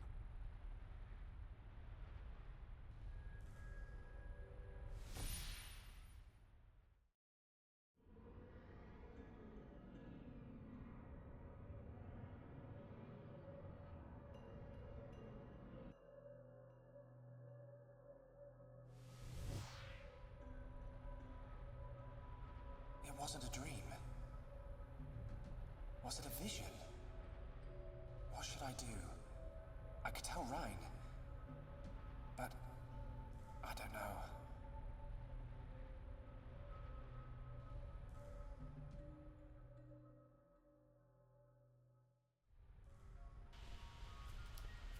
I see people talking about Smash, and in my opinion, Stream Edge actually already is in Smash. Shulk's forward tilt is kind of a very sped up version of Stream Edge's animation. I know his forward smash is slit edge, obviously, and like air slash and backslash are specials, as well as Monado. But it just look at Shulk's forward tilt. They might have changed it for Ultimate, but in 4, just to me, it really looked like a sped up version of Stream Edge's animation. So it kind of already is in the game, at least if you believe me.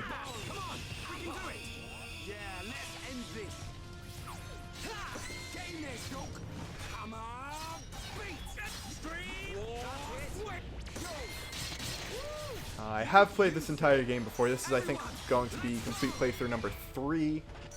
This is for the purpose of getting footage to make Xenoblade 1 videos about, basically. Well, can I get 1 Arachnosilk? Thank you. I just needed that 1 to feel validated. And nothing important there. Insanity Mint. I think I'm a little used to 2's much cheesier jump than this.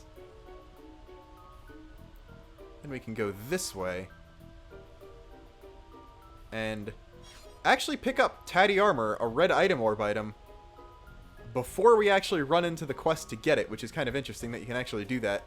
It's a lot more efficient. You can,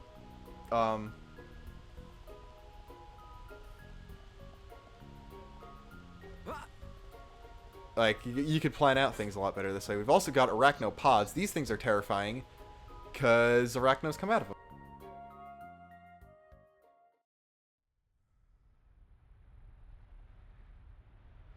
What on Bionis are those? Monsters' egg sacs, I think. But it looks like there are Mechon parts inside as well. Man, what kind of monsters are they? Probably some type of Arachno.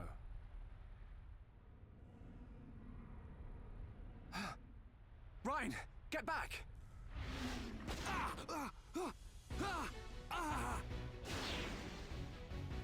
Ryan! No. If that vision comes true, then Ryan, I've got to find him.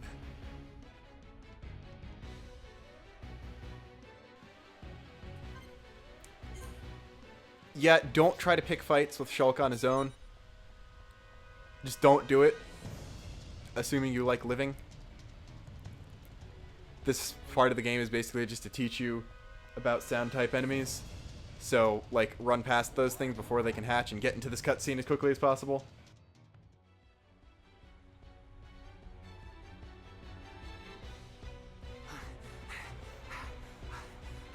You things just don't give up, do ya? Ryan! I've got to hurry. If I can get up there, I should be able to reach him.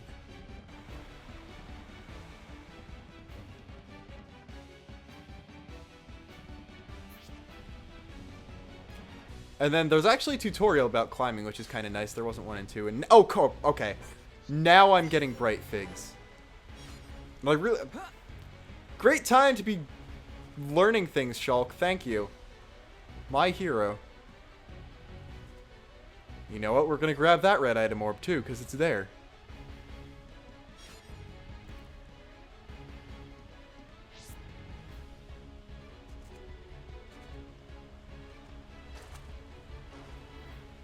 You're actually supposed to climb, like, over there, but it was probably just because I wasn't watching the cutscene that I wasn't aiming myself in the right direction to begin with.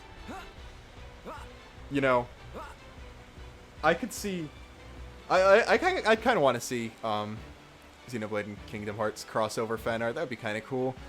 Now that I'm playing both games on my channel, that might be something that could actually happen in the future, so stay tuned for that. Anyway.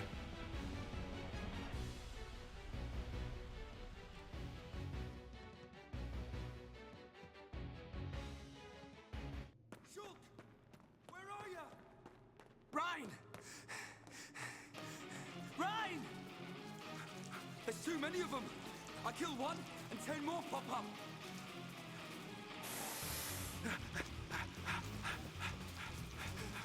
Right, no! Not that way! Ryan! Shulk!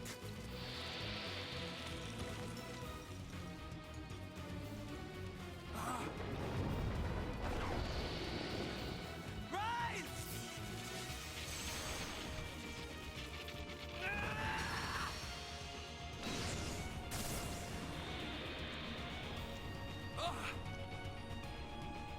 What's this? The power of the Monado.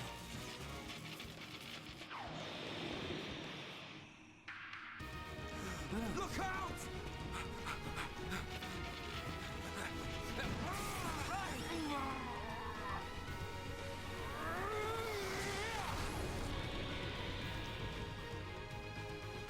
Glad one of us figured out these things to try and ambush.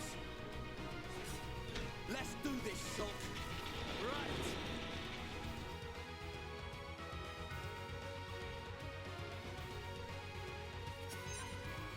Alright, boss time. We got Ryan back in the party, and I'm still gonna control Shulk because we've now learned Monado Shield. We've also unlocked visions, which are kind of important, especially because Monado Shield works along well with visions. So you can use shields to dodge enemy talent arts.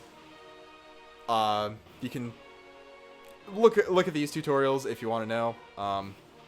Art colors tells you what to expect. Monado Shield can be upgraded up to level 10, and enemy talent arts can have levels up to 10, and you need to be that level or higher to block it. Thankfully, we're only going to see one on story-required enemies for a little while. You can also warn allies about visions that are about to happen, and basically get an art for free on them.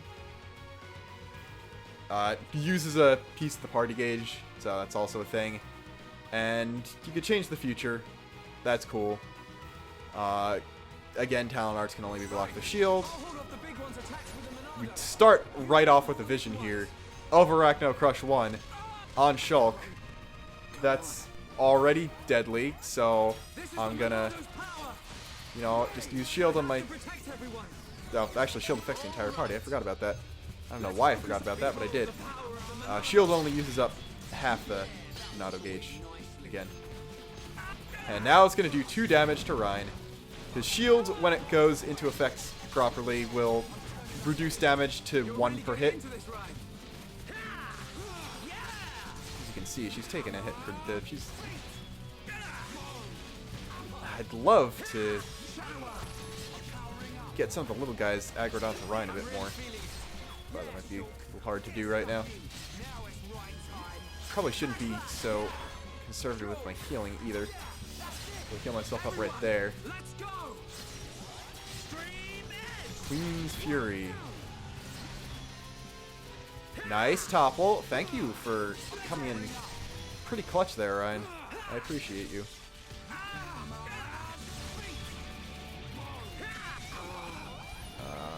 Please be a talent art. Okay. Yeah, also the problem is the theme that plays when you change the future is going to be the battle theme you hear the most from now on. Unfortunately, because it overrides almost everything, including a lot of boss themes. It even overrides You Will Know Our Names. So, like, that might as well be the main battle theme of the game now. XD.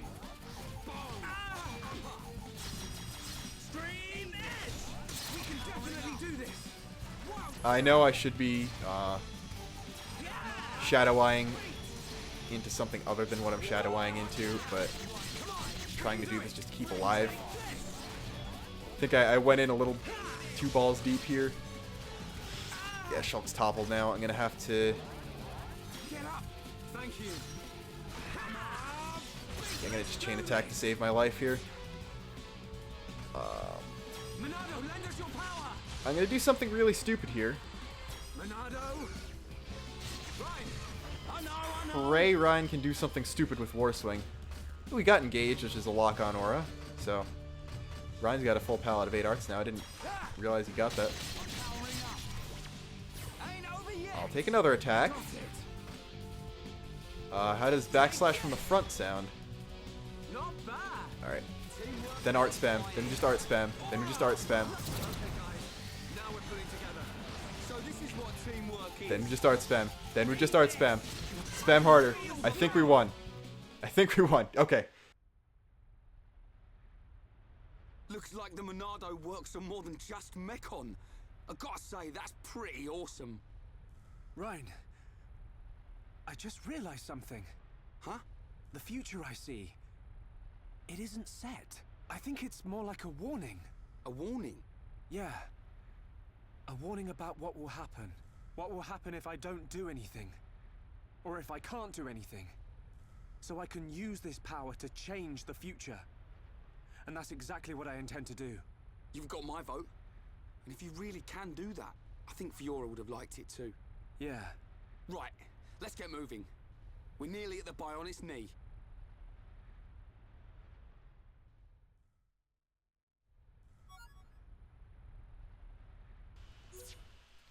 We also got a wonderful key item in the Queen's Gut Fluid, which is important. And okay, now we can set up skill links, which is basically you get affinity coins for leveling up and killing unique monsters, and you can use those to share skills with the entire party. It's really it's kind of complicated and a little hard to wrap your head around, but that's the easy way to explain it. I'll go Healing Wisdom for Shulk, and then Ryan has heavy equipment active, so I'll go with that. Then we can skill link. You get more skill links with each character, the more affinity you get with them too. So we can link Shulk's medium equipment to Ryan, but he's already learned it, so there's no point there. And Shulk can't get any of Ryan's stuff here. As you can see, there's only square, circle, and bursty symbol things.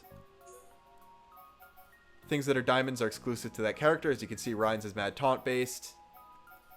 And, you know, I could give Ryan bodybuilder just to max something out, but I don't like moving on a skill once we start it.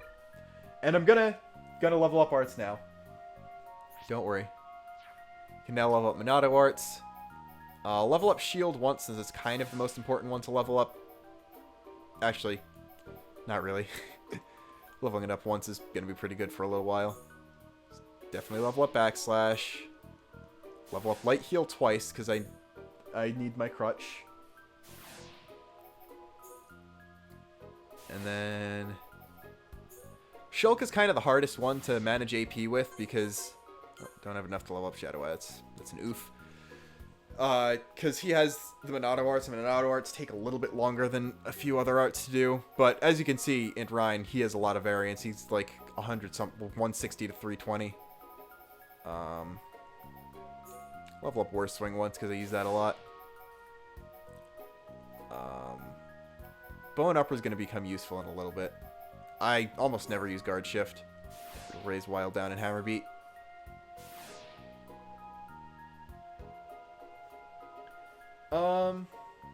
I might use Naked Dunban for like just a couple side quests for the meme, but I won't be I don't want characters to be in outfits that make it hard to take the cutscene seriously, so I won't be ever using it for anything story related. I prefer Rage to engage, honestly. I'll up Aura Burst once, so we have one ether attack. I'll up Bone Upper. Sure. Then we get Art School for leveling up an art for the first time. And that Sticky Web, you actually need the Queen's Gut Fluid to melt. That's why you get it. Anyway. We're finally getting pretty close to where I wanted to end things off. First off, you can see this weather flyer.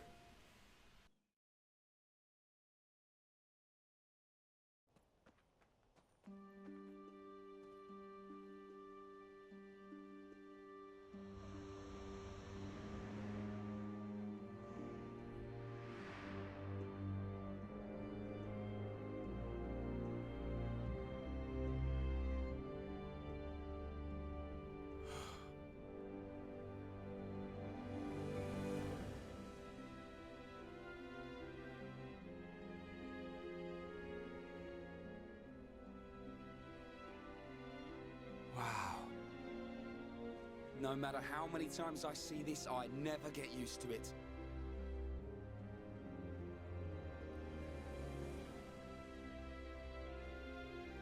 On the other side of those clouds. Yep. It's our enemy. Mechonis. Our enemy.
Alright.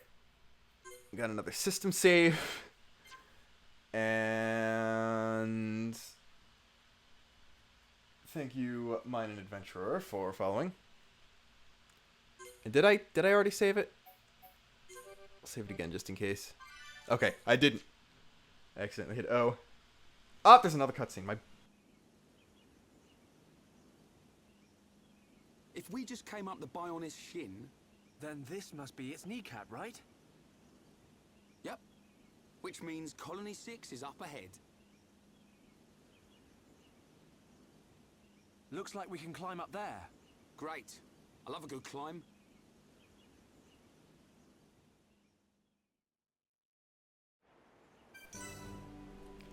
Alright, now it's climb time. There's not really much you can do here on Kneecap Hill right now. Don't think this heart-to-heart's one we can do. Yeah, no. But this is considered part of Tephra Cave. And I think we could go in there and do a couple more things now that the Arachno Queen's dead, but I do want to... We're getting to that time where I'm tired enough to want to end the session. We're getting really close to what I wanted to end it on anyway, so... Try to avoid that plain bonnet. Get some happy rabbits. Happy time. Clearly not as happy as the bonnets are clearly less happy than the happy rabbits, because they're still trying to kill me. We get leg pass. That's another thing. Areas in 1 are interconnected, unlike 1s and 2. So you're always going to get landmarks at the entrance to another area and at the exit to other areas. So you'll get landmarks on each side of most passageways between distinct areas with their own loading zones to make it easier to work to wherever you want to. Now, interestingly, even though we're entering a new area here, we don't get a cutscene right away. And believe you me, that was very intentional. Like, even going through here, yeah, you'll find a little, like, Hom's trader and some stuff. Good day. Actually, I think you're going to give me some of my monster quests, so might as well do these here. Good day. Leg Arden, live on the leg. Maker bonnets. Good day. Then field ponios. Can't believe they want us to Good day. kill those goldfish. And leg Volf. And then, just out of curiosity, I haven't bought anything yet. Is there anything in here worth getting? There's Ryan's Aegis Garter.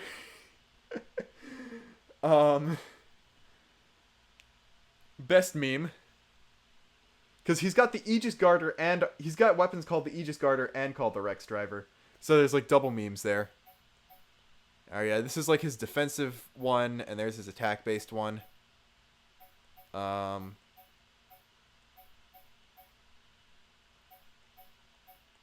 Yeah, this raises... Only thing it has less is crit rate, so might as well buy that. Then, Regnus Cap and Prairie Gear. I don't want to tank Regnus Gear and Prairie Cap, I'm stupid. Yeah, I'm not going to buy more than a couple things because I still don't have that much money. And by that I mean mostly buy things for Rhine. I'll give Shulk pants and then that'll do. That Rhine has become the Aegis Driver's driver. I don't know, I can't do Malos. I can do not awful impressions of a few characters, but Malos isn't one of them. So get the Prairie trousers for Shulk. There we go. There's the pants that actually match his shirt. I don't know why I'm so bent up over that, but I am. Give him the Regnus boots. Yeah, Ryan's gonna be a little funky looking here, but we'll give him his Aegis. And then we got strength up 2. And sure, we'll give you muscle up 1. Anyway, you know, the Rhine High Noon pun almost works because Matt Mercer is actually voice acts in X. He's Lao, so you're off by 1 game. Unfortunately, Ryan's voice actor doesn't play an Avatar voice in X. That would have been pretty funny.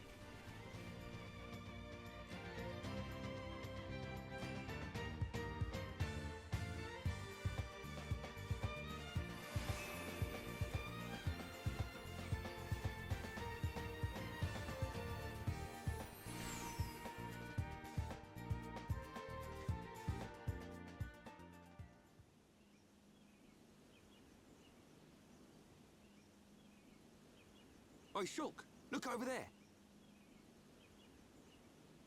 Smoke? Maybe someone's got a fire going. Hope they're cooking up something good. It's hardly a good spot for a barbecue. Come on, let's take a look.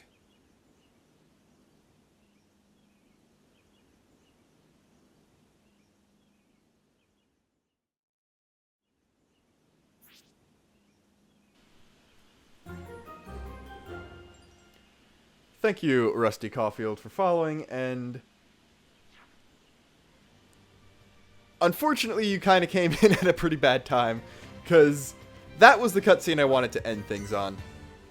I don't know why, it just felt right to get to the part where the world really opens up, and where you start to show off, like, just what kind of game this really is. Now, I know a lot of people here have either played this game or have played 2 before, so that's a little bit lost, but I don't know. Every game has a cutscene like that when you first get out onto the plane, like the starting area plane type thing. And they're all pretty good, but I just like that one the most, probably just because of nostalgia. I feel like it's also kind of cool that they don't give it too much importance. Like X's, it got its own song and like a whole drawn out cutscene, but this one is just like, yeah, we'll give you a cool establishing shot. By the way, the world looks like this, and it's pretty cool. And 2's is a little too minimalistic because it's just like the one zoom out, but I don't know. I need to like turn my air conditioner on because I've lost like maybe 2 or 3 pounds from sweating. And I also need to rest my voice, and I need to sleep. What I'm saying is, thank you all for coming out to this session. I'm amazed that not only everything worked without a hitch for the most part, but also that this many people showed up. So, thank you. I hope you stick around for more streams in the future, because believe me, we're nowhere near done with the game. Till next time, this is Luxon, signing off. Also, remember to watch the VOD when I put it on YouTube if you missed any of it, because I get ad revenue from that. See you guys next time.